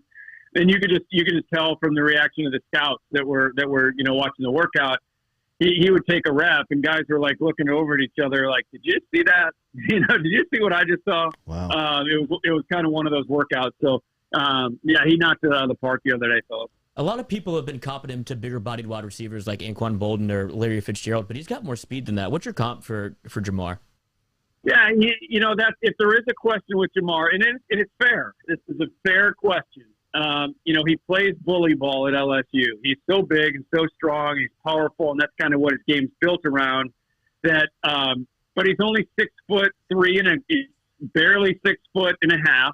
He's just under 6'1.5", and he was, you know, 201 pounds. Well, most of the guys at the next level that play that style, the vast majority, we're talking about guys that are 6'3", 6'4", 220, 230, 235. Like Chase Claypool from the Steelers was, you know, 6'3.5", 238 pounds, and that's his game. So the question is, can Jamar's game carry over? but you're right. Some of those guys aren't as explosive, So like Anquan Bolden, for example, like he's a pretty good comp in terms of his play style. He wasn't a huge guy either, but he was close to 220, about the same height. But I was Anquan's group leader at the combine that year. We kind of shepherd the guys through the week, and I told all of them, like, don't ask me what your 40 time was until you get done with the whole workout, because sometimes they hear what they ran and it bums them out and it kind of affects the rest of the workout. So all those guys were coming up after asking me what they ran, and I'll never forget Anquan's face. He ran 4.76. And just the look on his face when I told him, I'll never forget it. And he was the only rookie that year that made the Pro Bowl. So I use that example to all my guys in future years at the combine. Like, guys, it doesn't matter what you run. It's how much you play. Anquan was the only rookie that made the Pro Bowl. But you just use that context. And, I mean, Jamar Chase ran 4/10 faster the other day than what Anquan ran. So the player count thing is people love to do it in the media. We did not do it a lot in the NFL. I mean, everything has to line up to paint the right picture of the player. It's really an overused thing in the media. So Jamar is back to Jamar. He's really a hard guy to draw an accurate comparison to. Hey, Jim, how much did Racy help his stock this week? Yeah, Racy's kind of the overshadowed guy. It's amazing. You had a pro day at one college, and you had 3 receivers running the 4.3s. I actually had Racy times faster than Chase. I had him 4.36. Wow. And I had Marshall 4.39, 4.40, I think. So Racy's, in terms of big, fast, strong, he's as good as any receiver in this draft. Now, there's some refinement that needs to be done. But, where teams are going to be feeling really good about drafting Racy is he's a slam dunk guy that's going to be on the bus on Sundays next year going to the game. You've got 53 on the active roster and 45 on game day, and he's going to the game because of what he does on special teams. His ability as a gunner on punt team, him forcing fair catches and he really impacts the game in the kicking game. So I don't think he's a guy that's going to, be ready to get on the field year one at receiver in a big role, maybe as a 4th or 5th receiver. But what he did, running 4.3s and what that body looks like and just everything he's done at LSU on special teams, to me, he's a slam dunk draft guy. What about Terrace? I thought Terrace Marshall did a lot of good things earlier this week. What did you make of his performance, and then kind of overall where he fits in this wide receiver pecking order? Yeah, for a guy that's, he was just under 6'3", is what he measured in at. Really smooth route runner. Again, I didn't see that type of speed on tape. I didn't see 4.3s, so that helps him. But he's a really polished receiver. He's big. He's got that big catch radius. Dependable. He showed this year that he could be the guy. He wasn't just like a complimentary piece for that offense. So, he's in that next tier. I think the clear top tier is Jamar, and then Smitty and Jalen Waddle at Alabama.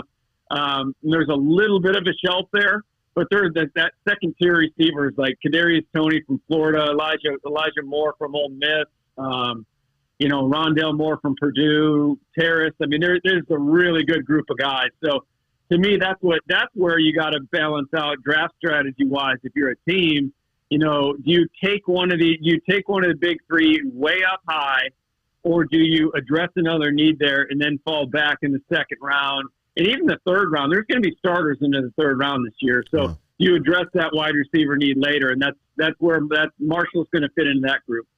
Back to Chase real quick from a scouting standpoint, because you were one of the great scouts in the league for 18 years. When you see him, what does he do that stands out, and then what does he need to improve on before the next level? Yeah, what stands out is the play strength. Mm-hmm. He did, like I said, in Britt playing bully ball. I mean, he's just now that I've seen him physically, he without his shirt on and what this kid's built like. I mean, he is a brick. So it makes sense why his ability to body up people at the catch point, make contested plays for a guy that's not real big. And then what he does with the ball in his hands after the catch. I mean, those are really the things that stand out. And coming out of the workout, in terms of things he needs to work on, I mean, he ran a great time. He runs really good routes. He's a really confident catcher, and you can tell that. He snatches the ball so confidently that it's easy for him. So, I think the only hang-up is going to be he plays a big man's game, and he's not really a big man. So, but in terms of things he needs to work on, there's not a lot. I mean, he is a complete receiver. Does Cincinnati make sense in your eyes? Yeah, it does. It really does. Just bringing him back with Joe Burrow, I think would make a lot of sense. They need help there. I think really with Cincinnati, I think they're going to address, though, is that offensive line. Yeah. Just talking to the Bengals guys over the course of the year, they know they got to keep Joe healthy. They have to. They found a franchise quarterback. Now you got to keep him upright. So I think they go offensive line there. If they don't, I think Kyle Pitts makes a ton of sense, the tight end from Florida, over those receivers, in my opinion, because there is a huge drop-off after Kyle Pitts at tight end. Like I said, you can address wide out in the second or third round. Would you rather have Kyle Pitts and Terrace Marshall on your team, or would you rather have one of the receivers in Pat Fryermuth or from Penn State or Hunter Long from Boston College? I would rather have Pitts and Terrace Marshall. So they've got a lot of good options there at Cincinnati. All these quarterbacks are going to push, the best position player to them. So I think it'll be offensive line, but definitely Chase would make sense there as well. Where do you have Kerry Vincent coming off the board? Kerry, he didn't measure real big. He's only 5'9.5", but he does have flexibility at nickel and free safety. So that's a really good thing, and he can really roll. We knew that. I mean, that was one of the foregone conclusions of the pre-draft process is Kerry Vincent running a fast 40. He ran 4.36. And just going back to his high school track stuff, you knew he was going to blaze it. So that wasn't a question at all. I think a lot of teams are looking for that guy. There's a lot of those hybrid nickel free safeties playing in the league right now. So those guys usually start going off the board somewhere in the early fourth round, late third, early fourth round, and they start. We had a guy in the Senior Bowl a couple of years ago, Mike Edwards from Kentucky, who filled that role, and now he's the starter on the Super Bowl champs in Tampa Bay. So I would look probably in that area for Kerry to go off. Jim Nagy joining us here from the Senior Bowl. Last one, I'll get you out of here. I know it's a busy day for you. You okay with Tyler Shelvin's weight, and what did you think of his senior day workout? Yeah, it's trending in the right direction for sure. He came in at 350 pounds. I mean, I still don't think that's ideal. Mm-hmm. I think teams would like to see him closer to 340. But he is a really nimble, big person. And he had a good workout the other day. Again, he ran like 5'4" something. But those numbers, I mean, for a nose tackle, I mean, what are we talking about? You're looking for a guy that can eat up blocks, and Tyler Shelvin can really do that. The conditioning, the weight is the concern around the league. And like I said, he's going in the right direction because I think at one point he's up in the 370s. So. There are. When I was in New England, we had Vince Wilfork. I'm not putting Tyler in Vince's category because to me, Vince is a Hall of Fame player. But those guys are really, really valuable. And Coach Belichick always used to say they don't grow on trees. So there's not many guys like Tyler Shelvin in this draft or any draft. So he's going to go relatively high. But so coming in at 350, I think that was a good thing for him. Top 4 picks, quarterbacks. Is that how you see it? It's sure sounding that way. Yeah. I think the draft really kind of starts. I mean, San Francisco traded up for a quarterback. Sure. So, let's be real. They're taking one of them. So, the draft really starts at 4 in Atlanta, and that's going to come down to what this new regime, their new GM Terry Fontenot from the Saints and Arthur Smith, the head coach, what do they want? Do they see a couple more years in Matt Ryan? If there's 2 to 4 more years of viable play out of Matt Ryan, I think they take Kyle Pitts. And if they think Matt's at the end of the line, then they take I think they really like Trey Lance. They take a Trey Lance there at 4, and they groom him for a year under Matt, and then they get rolling in 2022 with Trey Lance. So to me, that's really where things start to get it interesting in the draft, is that 4 spot in Atlanta. I know that this is a crazy month for you leading up to the NFL draft, which is now less than a month away. Last night, The first round was a month from last night, and you're doing great work. Thank you for scratching out a couple of minutes for us this morning. Happy Easter again. Merry Easter. Merry Easter. Yeah. Merry Easter. Happy right. Easter. Good Friday to you. Yes, sir. Thank you, Jim. See you guys. All right, man. There he is. All right. Okay. We're gonna Not make the Merry fail that we Easter thought it happen. was. We're going to And make Merry Easter happen. And yeah, you're talking to a guy that's sponsored by Reese's. We get the Merry Easter eggs going. Yes. Come on, dude. This got Thanks to legs. Tom Branning. We got our Reese's up Yes, in here. thank He you, brought Tom. us the eggs, Thank you, too. Tom. That was a lot of good information from Nags. Quickly, too. That was, man. You can tell he's doing his radio hits here this morning. Daily, we're brought to you by Elevate Treatment Center. Remember, right here in Jefferson Highway in Baton Rouge, you can get in touch with Elevate Treatment Center as they can help you today with what is a very tough decision and a very tough phone call. You can log online and begin your rehabilitation right there from the comfort of your own home, office, wherever you are in a quiet moment, making a tough decision. But Elevate Treatment and Legacy Center is dedicated to treating patients who are battling drug and alcohol addiction, and their goal is to guide you in their steps towards recovery and helping you achieve and maintain sobriety. Online, ELEV, the number 8, treatment.com, elevatetreatment.com to get in touch with Elevate Treatment right here in Baton Rouge and let them help you today with drug and alcohol rehabilitation. They're located off of Jefferson Highway. Randy Lanois, who is the godfather of our show, is inside of the bunker talking about Kevin Galsman last night, who got the start for the San Francisco Giants last night. Galsman dealing, as Lanois pointed out, inside of the bunker, 6 2/3 last night in a starting role for Galsman as he strikes out 6, only gives up 1 earned run last night as Seattle tops San Francisco 8-7. The way that the Seattle Mariners win the game is on a bases-loaded walk by Jake Fraley, who walked in the winning run for Seattle to get the win there. So it was a nice start for Galsman, but a tough finish for the Giants last night as they lose in a walk-off fashion. And out west last night for Bregman, he was 2 for 4 in a win for the Astros as he hit a opening day home run for the Stros. Bregman is yoked right now. I mean, it looks like he put on 25 pounds of muscle. And he doesn't this have, offseason. He's got the frame to where it's gonna pop. Yeah, dude, he's our height. Yes, maybe. I mean, like, he's eye level with us. I mean, he has gotten Well, he hired the video crew, dude. Yeah, he did. And those videos are popping. Have you seen them? Of course. I mean, you know who's doing it, huh? Yeah, Will Stout. Of course. So. All right, let's talk with DT9 here, Doug Thompson. See how what Dougie thinks about the Merry Easter thing. Nagy just texted me and says he loves the Merry Easter. I'm telling you. Follow me on Twitter. He loves it. Oh. Good morning. DT9, how are you? We're live. Merry Easter. Merry Easter. Merry Easter. How you doing? He has risen. Okay. All right. Everybody. Okay. You good with Merry Easter? Right. Okay. Well, it's That's what I not thought. really, dude. You gotta give it a second. You gotta let it marinate. It's a rough takeoff. Think about it. It's a Think rough about it. takeoff. Well, the way Before you're we end. introducing it, it's like you don't want it to work. Me? Yeah. You Merry Easter. No. Dougie, I heard you last night in between. I was ran to get some food, and you guys were on. You and Blair were on, and this was before the game had kind of opened up. And you were talking about really looking forward to the pitching matchup all week. And Doug, I got to be honest, man. Last night was the first time I had sat down and watched Kumar Rocker play. I had seen the highlights. I remember him pitching his freshman season in Omaha, but sitting down and watching him play, I mean, that's what the number 1 pick looks like, right?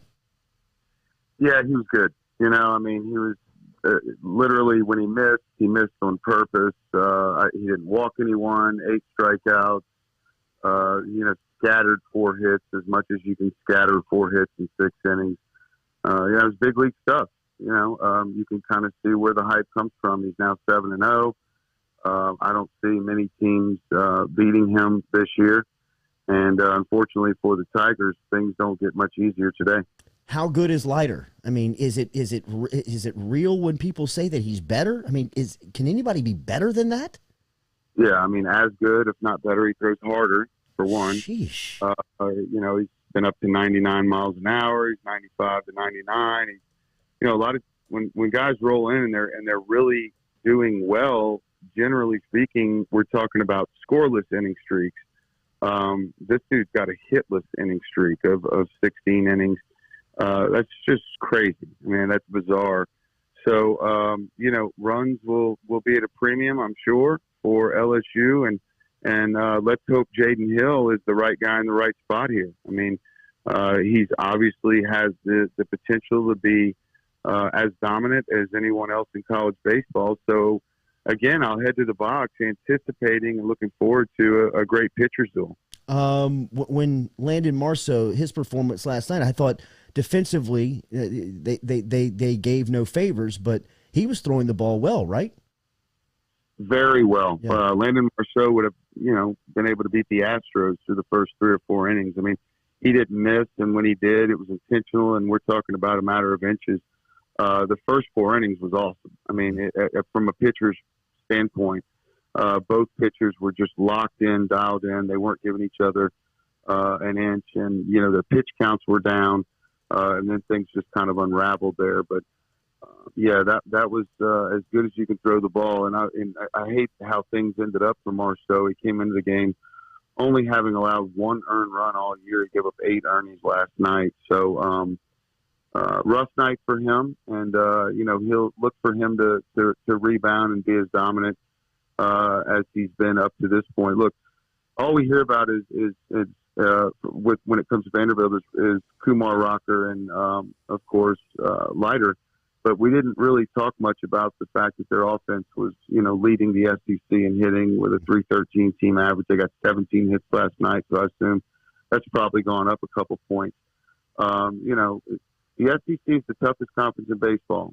There's 105 guys that played SEC ball in major league rosters, and every major league team has at least one former SEC player. So if you don't believe it's the toughest conference out there, then you need to do a little bit more research. And I'm not making excuses, but this has been one of the most unusual gauntlets that I can recall, starting out with Mississippi State, going on the road. Going on the road anywhere is difficult, and not coming away with one at Tennessee and then coming right back home to face number 1 and 2 in the draft. I mean, has that ever happened before? It's crazy. Doug, what are the issues defensively? Well, I don't know that there's, they made a couple errors last night, but they didn't make any errors at Tennessee. I don't really see many issues defensively. I mean, there wasn't much that anyone could have done different last night. There was, Morgan had a couple plays over at first base. I'm sure that he'd like to have back, but otherwise, again, not making excuses. But the ball that cruised there in the first run they gave up in the 3rd inning, if you recall. Cruz was on his horse. That ball was a can of corn fly ball out to right field on any other night. But the wind has blown pretty good at the box this year, but never as hard as last night. I don't really think it ever had an impact like it did last night. And Cruz just wasn't able to get to that ball. But look, that was a really tough play. So, I really like LSU's defense. I don't really see much of a problem with it. I think that the timely hit and getting those leadoff runners on base are what needs to be the focus. You have made starts like Jaden Hill is walking into tonight. National television, the other player on the mound is going to be a big-time prospect. It's a big game where everybody will be watching. What is today like for a starting pitcher like Hill walking into the scenario that he'll grab the ball at 7 o'clock tonight and face? Oh, man, I was talking to my dad last night about that exact thing. I mean, the excitement, the anticipation. You're watching, minutes. It seems like they take hours to drift by off the clock. You're trying to get your mind focused on anything else just to be able to think about something else. But I would imagine it's kind of like, 2 UFC fighters when they wake up at 9 in the morning, they have a big fight. You're just trying to control, your emotion. And this is what you play for. There's no question in my mind. Both of these guys are fired up and can't wait to get the first pitch off because it's going to be a battle. And when you're one of those frontline pitchers, these are the ones that you live for. And these are one of those games that both of these guys will remember for a very long time, regardless of the outcome. I saw that Safford got the start last night in center field. Do you anticipate any adjustments versus Leiter or any differences and changes on the lineup with this strong Vanderbilt pitching staff that LSU will face? Well, I'm not going to try to guess with Coach Maneri because he's always going to make an adjustment if necessary. And yeah, I mean, we couldn't lose the game as bad as we did last night, and I don't know that there will be any new personnel. Mm-hmm. I mean, Will Safford got one of the hits, so I don't think he's kind of stayed out of it last night. I don't think he was part of the problem, but I do think that, for example, Safford's wheels being in the lineup, help. He's a left-handed hitter against Leiter, so I don't really know if there'll be any adjustments, but it wouldn't surprise me if there was. Doug Thompson be on the call for the LSU Sports Radio Network as last night he and Blair were on the call for Game 1. Game 2 tonight with a 7 o'clock first pitch. That'll be 30 minutes prior to that pitch. You mentioned Jordan Thompson and was listening to you guys last night, how he's been a long-time commit for LSU. I think going back till he's like 14 years old, he's been committed to the program. What have you made of his play at shortstop? Because he seemed to be pretty solid there here through the first part of the year at a position that there was a lot of question marks around. What have you made of his bat and his ability defensively? Well, defensively first, I mean, he's as athletic as you can get out there. He's got great range and a super arm, top shelf arm. So I really like the way that he's gone out to shortstop and played. Offensively, I think that, maybe a little more consistency. I think if you keep him in the lineup all year, he'll run 10 or 12 balls out of the yard. But I think that, getting the 2 for 3 nights with a couple singles the other way needs to be part of his repertoire. But, I like him as a player, and certainly on defense. And I love the fact that he's shown that he can run the ball out of the ballpark. But I think just overall, getting on base more would be the one thing I would like to see more out of Thompson. How was the Little League field last weekend, buddy? Oh, it was great, Jordy. It was great. We'll have to go to lunch so I can tell you about the fireworks. The umpires. I heard the kid was balking. I heard it was a balk. Balking every pitch. It was a balk. I was trying to tell him it was a balk. I tried to tell him. What was he doing? What was the balk? We wouldn't come and What was the move, Dougie? Well, the kid was coming. It was a very strange thing. He was coming. He was on the mound in the stretch, and he would put his foot on the back side of the rubber, and then he would pick his foot up and then put it in the front side of the rubber and kick the throat.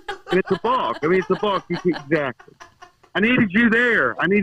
We need to team up at one point, you and I. Doug, I'm all in. I can't even imagine what Get that would the be cameras. like. I am all in. I'll be there Available with to the bail camera. us out. We just have ready to bail us out. Could you imagine you two going against each other? Oh my God. Oh No. God, it's happened in flag football, but I think we kind of knew. We knew. DT, have a great call tonight. Y'all were fantastic last night. Hopefully the game is great. We'll see you, man. Y'all have fun. Hey, happy Easter, buddy. Yep, Merry Easter to you. See you, buddy. We're brought to you daily by Falaya. Remember, Falaya Real Estate. If you're looking to sell your home this spring, if you're thinking about for sale by owner, then you got to contact my friend Barrett Blondo, 225-939-6153. Katie and I met Barrett earlier this week at Phil's for lunch, and some of the stats that Blondo was sharing with us. Last week, sold and pending over at Falaya, $2.54 million in 6 units sold last week in Falaya. Some stats that they're just you see the traction that they're getting. You look around. In fact, our next guest, Patty G, was talking to Barrett Blondo on one of his latest episodes of the Patty G Show and what they have going on over at Falaya Real Estate. It's really cool, man. I mean, for as much as we said we're trying to change what's going on in media, these guys over at Falaya are really changing and disrupting what's going on with real estate. Find out for yourself. If you're a do-it-yourselfer, if you have been curious of for sale by owner, or you have experience with for sale by owner, then Falaya Real Estate is that method on steroids. Get in touch with Barrett Blondo this morning, 225-939-6153, 939-6153 to get in touch with him via cell phone, or look online at falaya.com. Download the app. You can do that very easy on the Apple and Google stores. But Falaya Real Estate, Barrett Blondo, changing the game over there, man. Get in touch with them, 939-6153, 225-939-6153, or online at falaya.com. We come back, we'll reset the set. We'll have Patty G inside. He'll tell us what's going on, the latest on the Patty G show, some of the cool conversations that he's had lately. Patty G linked us up with his production crew. We had a great meeting with them. We'll ask him how the production crew has really boosted the brand of the Patty G show. Always looking forward to our conversation with Patrick Grimion as he's on set in the UDL next as we close out the week here on this Good Friday.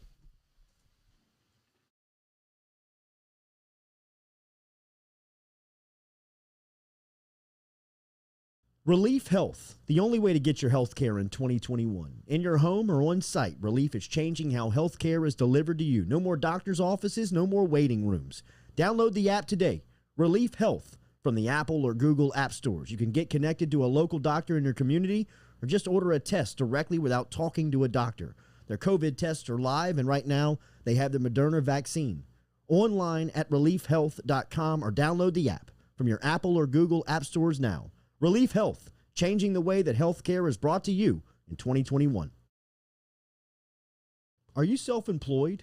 Then you need to learn about Angel Oak's Home Loans Bank Statement program that they're offering, which makes you eligible as a self-employed borrower to purchase or refinance a home without requiring a tax return. If you want to learn more, get in touch with me. Email me, Jordy at jordyculotta.show.com, to learn about the bank statement loan program offered by Angel Oak. Jordy at jordyculotta.show.com to learn more.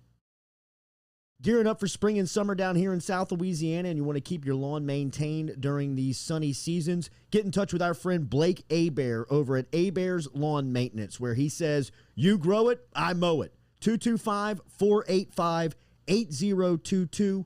225-485-8022 is where you can find Abear's Lawn and Maintenance, the official lawn and maintenance company of the undisclosed location.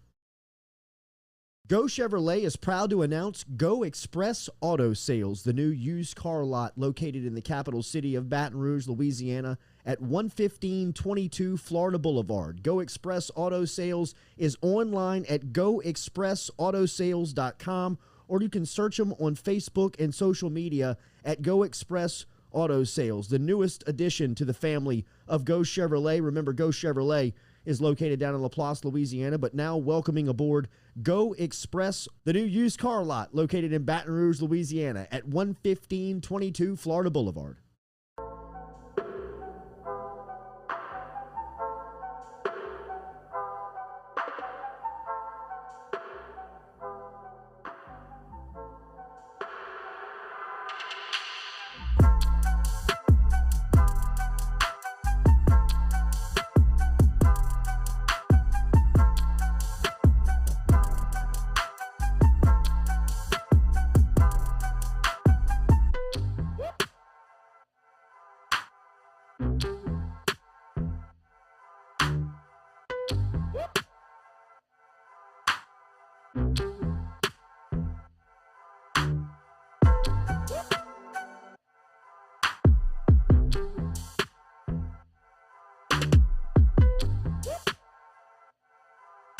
Good morning.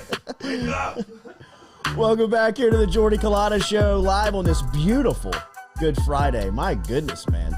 Great vibes everywhere. Feels like a Merry Easter, Patrick. Merry Easter? Yeah. Is it Merry Easter? I thought it's Happy Easter. We're making it. We're mixing it up a little bit. Why not? Okay. You How think do you it feel sticks? about it? You think it sticks? No. It's in So the it's- same vein as Christmas. Christmas Right. is all about, I guess Jesus, and then Easter's about Jesus. They get two Marys in there. Being Mary? Okay. Well, so then you're going to change that to be Happy Christmas? No, I think People Like, are you say gonna that. flip-flop it? I think British people say Happy Christmas anyway, right? Sure. Why would he Do they? I think they do, yeah. I have So no that's idea. already a Put it on the thing. poll. Doug Thompson just texted me and says that Is he mad about Mary Easter? no, we put up the we put up a picture of Ben McDonald. No, it didn't. Yes, we did. He just This picture? texted I'm about me. to put it on right now. You told me this was No, Doug no, E.T. no, on the on the Twitter machine. Okay, that's not me. Then. That's not that's an intern right On the there. Twitter That's an machine. intern. Lonnie just panicked. Dude, I That's know the my LSU intern. baseball. Douglas T's right here. It's Patrick this picture. Grimion joining us here of the Patty G Show. I saw you were talking about people, man. I love Abby and Britt. those good people over at 100.7 The Tiger. They're doing great things over there.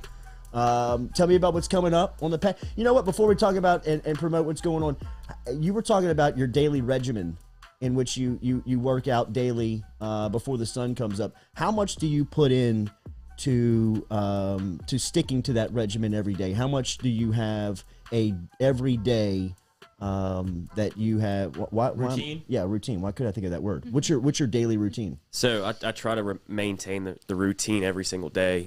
This week I had a little sinus issue. I hear that, buddy. So you hear it. I hear it. So last 3 days haven't been able to maintain it, but I normally wake up around 4:30. Okay. And then I go for roughly a 2-mile run, and then I'll come back and make some time for the gym. Okay. And then I'll make my coffee, make my smoothie, and then I'll head off to the office. Get there around 6:30. Do you eat pre-workout? No. Oh wow. Okay, so you're an empty stomach runner. Natural wake up. See, a 2-mile run on an empty stomach, Coach. Oof. That is brutal. It is, especially with the Louisiana weather. Like Tuesday morning, I woke up and it was like, wasn't ready for this. Hit you in the face? Yeah, it hits you in the face. Yeah. And there's one other guy running on my street at the same time, and we wave at each other every morning. Nice. So y'all timing each other? Is there a little competition? You start picking it up. No, I can't compete. I can't compete with him. He's already running by the time I get out there, like 4:35, 4:40, and he is still running when I go to work at 6:30. No. I'm like, this guy is on a different level. That is different level. I started training for the combine yesterday. Yeah, threw up. Yeah, yeah. We were gonna do it. We're gonna do a Culotta Show Pro Day, in which we were gonna pick out a couple of things to go through. I don't know what we. I knocked out a couple sprints, but and I was like, "Oh, never mind." You know what? No, forget this. That has to be good. I lost weight, right? That's right. So you guys, I mentioned in the last conversation was with a couple of local DJs here in town from 100.7 The Tiger. What's coming up? And take me through the booking process of guests, because I think that's one thing that you and I can relate to is the stresses of asking people to go outside of their routine, right, and just scratch out for you. It's long form interviews, which you're looking for over an hour of content from one person, and we're just trying to kind of needle in and out of people. Kind of, can we get 12 minutes? Can we get 15 minutes? When we're asking sometimes at 7:15 in the morning, 7:30 in the morning. What's your booking process like of getting some of the most tremendous guests and some of the most fascinating conversations within our city? So it begins with having a different mentality of radio, right? So radio, you got to have guests that can come in for 5-10 minutes max. I have to research these people to make sure I can spend an hour with them. You know, I don't want a conversation to run dry at 30 minutes and us just be sitting there twiddling thumbs, And so from there, it's research, figure out what they are, who their business is about, and then go on to say, well, great, when can we get you in? And by the way, we're booking in July. So then it's booking several months out to make sure we can plan for a great show. Mm-hmm. And from there, they set up time and said, okay, great, it's here, come here, and then we'll record the show. Is your preparation solely in recruiting, and then do you get back to preparation the week of the conversation, or how does that go? It's initially just within that initial research to make sure they're a good fit, or if now people are reaching out to me. Yesterday I met with somebody for lunch, and that's kind of the next step of where the show is going to go with meeting people for content.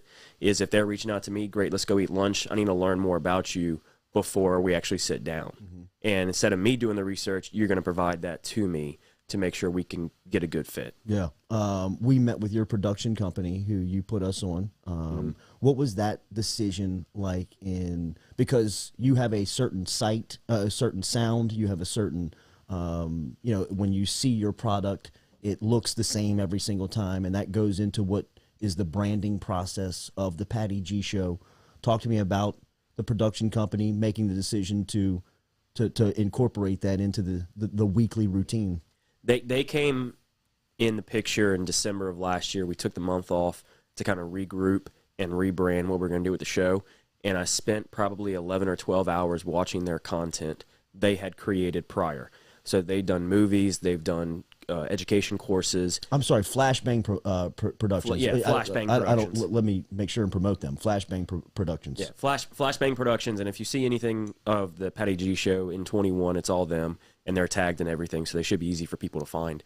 And after I watched 11 or 12 hours of their content, I knew the quality they brought to the table, and I knew it was going to be worthwhile, the investment. And I went to high school with them, so it already had a background with them and how their team works. Yeah, I went to high school with Cody. Okay, nice. In our little homeschool group. Nice. How have you seen, what has been the increase for you? What has been the brand increase, awareness? What have you seen come from that? Because it's very, it's a great branding mechanism. Uniformity has been the biggest thing. And also having Cody with his creative mind is always looking for ways to improve the content. So it's like having that other person on your team that is thinking the way you are to how to make the show better. How can we better the lighting? How can we better the after effect? How can we better the audio? What can we do to constantly improve the show?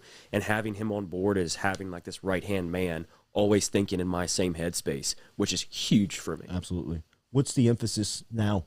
Now I'm trying to emphasize video and pushing out long-form YouTube, right? So making sure that the show is, when I describe the show to people, I'm hesitant to say it's a podcast, because podcasts, I feel, is so limited to just audio only, when in reality, the show is audio, video, picture, just content, whether it be written, spoken, or videoed. It's content everywhere, and it's trying to find what do I describe the show as that is not just limiting to a podcast. Because when you think of a podcast, you're thinking of, you're going to listen to it on the Apple Store, you're going to listen to it on Spotify, and it's a podcast for audio only. But the show is so much more than just audio that I'm trying to figure out a way to better brand. What do I call it other than the Patty G Show? Yeah, we're comped in that way. We're comparable in that where it's more than a podcast. Right. You know what I mean? We sell it as a podcast.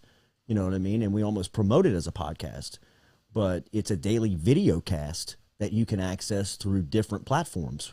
We're probably more recognized on YouTube, but we're on our website, we're on Facebook.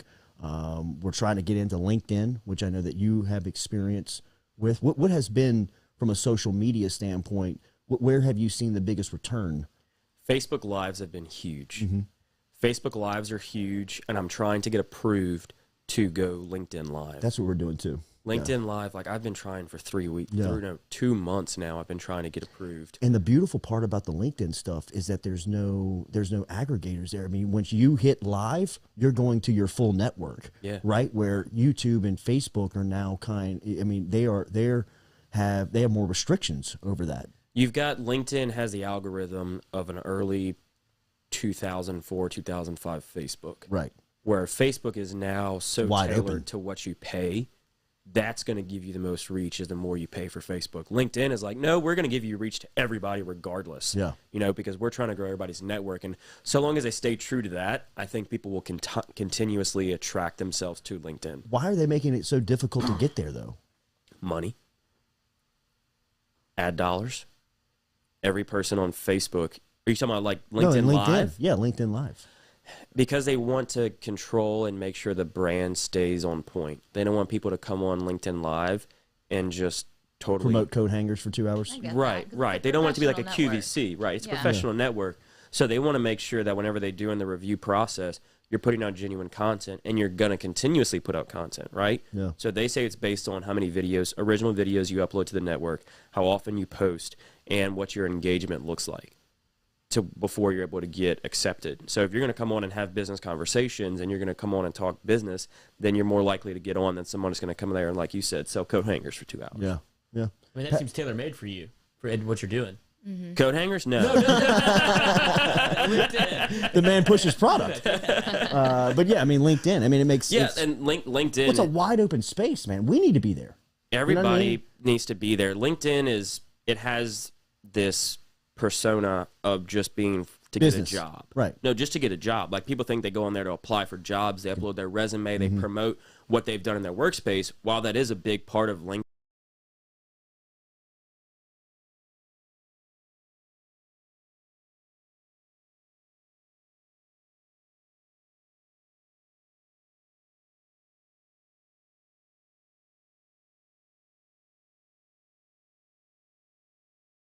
whatnot, I can then reply and say, hey, we'd love to help you out. We'd love to take care of you. That's not a job interview. That's client attraction. From the show standpoint, I can reach to potential sponsors of the show. I can reach potential guests of the show through LinkedIn. Wow. What's coming up? Coming up on Monday, we've got Scott Godin coming on. We're going to talk banking and the scene that they're getting into with Access Partners and how they're starting to kind of change the banking scene. So, where is your entertainment value at? How much do you put in the entertainment value of who you're looking for? Is it just creative and cool conversation that you're looking for, or is there an entertainment aspect that you look for in what you provide every week? And it may not even have to be in the guest. Yeah. How much of the pie, right? How big of the piece is entertainment? Is there a piece at all? I haven't been able to quantify it, but at the end of the day, you want people to watch, right? So if it's not either A, entertaining, or B, educational, you got to figure out a way to keep that audience retention. And so entertainment and educational value is huge for the show to make sure that people are still watching and they don't hop on for 5 seconds and then hop off. Yeah. Have a great weekend, man. And what's the Easter plans? Just family? Yeah, heading out of town, going to spend some time with some family and come back on Sunday and have a good old brisket smoking. Nice, bro. Nice. Great to see you. We'll see you next Friday. See you as well. Maybe, yeah. Yes, absolutely. Merry Merry Easter. Merry Easter. Patty G of the Patty G Show. You find him everywhere, man. Just go to Google Patty G Show and boom. I mean, it's everywhere. YouTube, Facebook, like he said, LinkedIn. You can find him everywhere. And hopefully we'll get on a schedule here at the Jordy Culotta Show where you can see his face weekly and hear what's coming up on the Patty G Show. Great week. Yeah, I'm sorry. Is it brisket every time, every Easter? No, we got crawfish and brisket, and we like to mix it up. Yeah. Crawfish is a great selection. Yeah, Stay on some your people toes. do like a planned meal every Sure. Easter. We toss it around every now and again. This year they wanted to do a brisket because we just butchered 2 cows, and so we've got lots of beef. Okay. Hell yeah. Well, yeah, my family lives on a farm. I should have thrown that out. We raise Angus cattle. Wow, what a man. I mean, Like our family butchered a couple cows. Oh, no, we raise cattle. for Lizzie, for Katie, for the butcher, I'm Jordy Culotta here signing off. Patty G Show. Easter, Yes, y'all. indeed. It was a great week. Happy Holy Friday. Have a happy Sunday, happy Easter, and we'll talk to you Monday morning.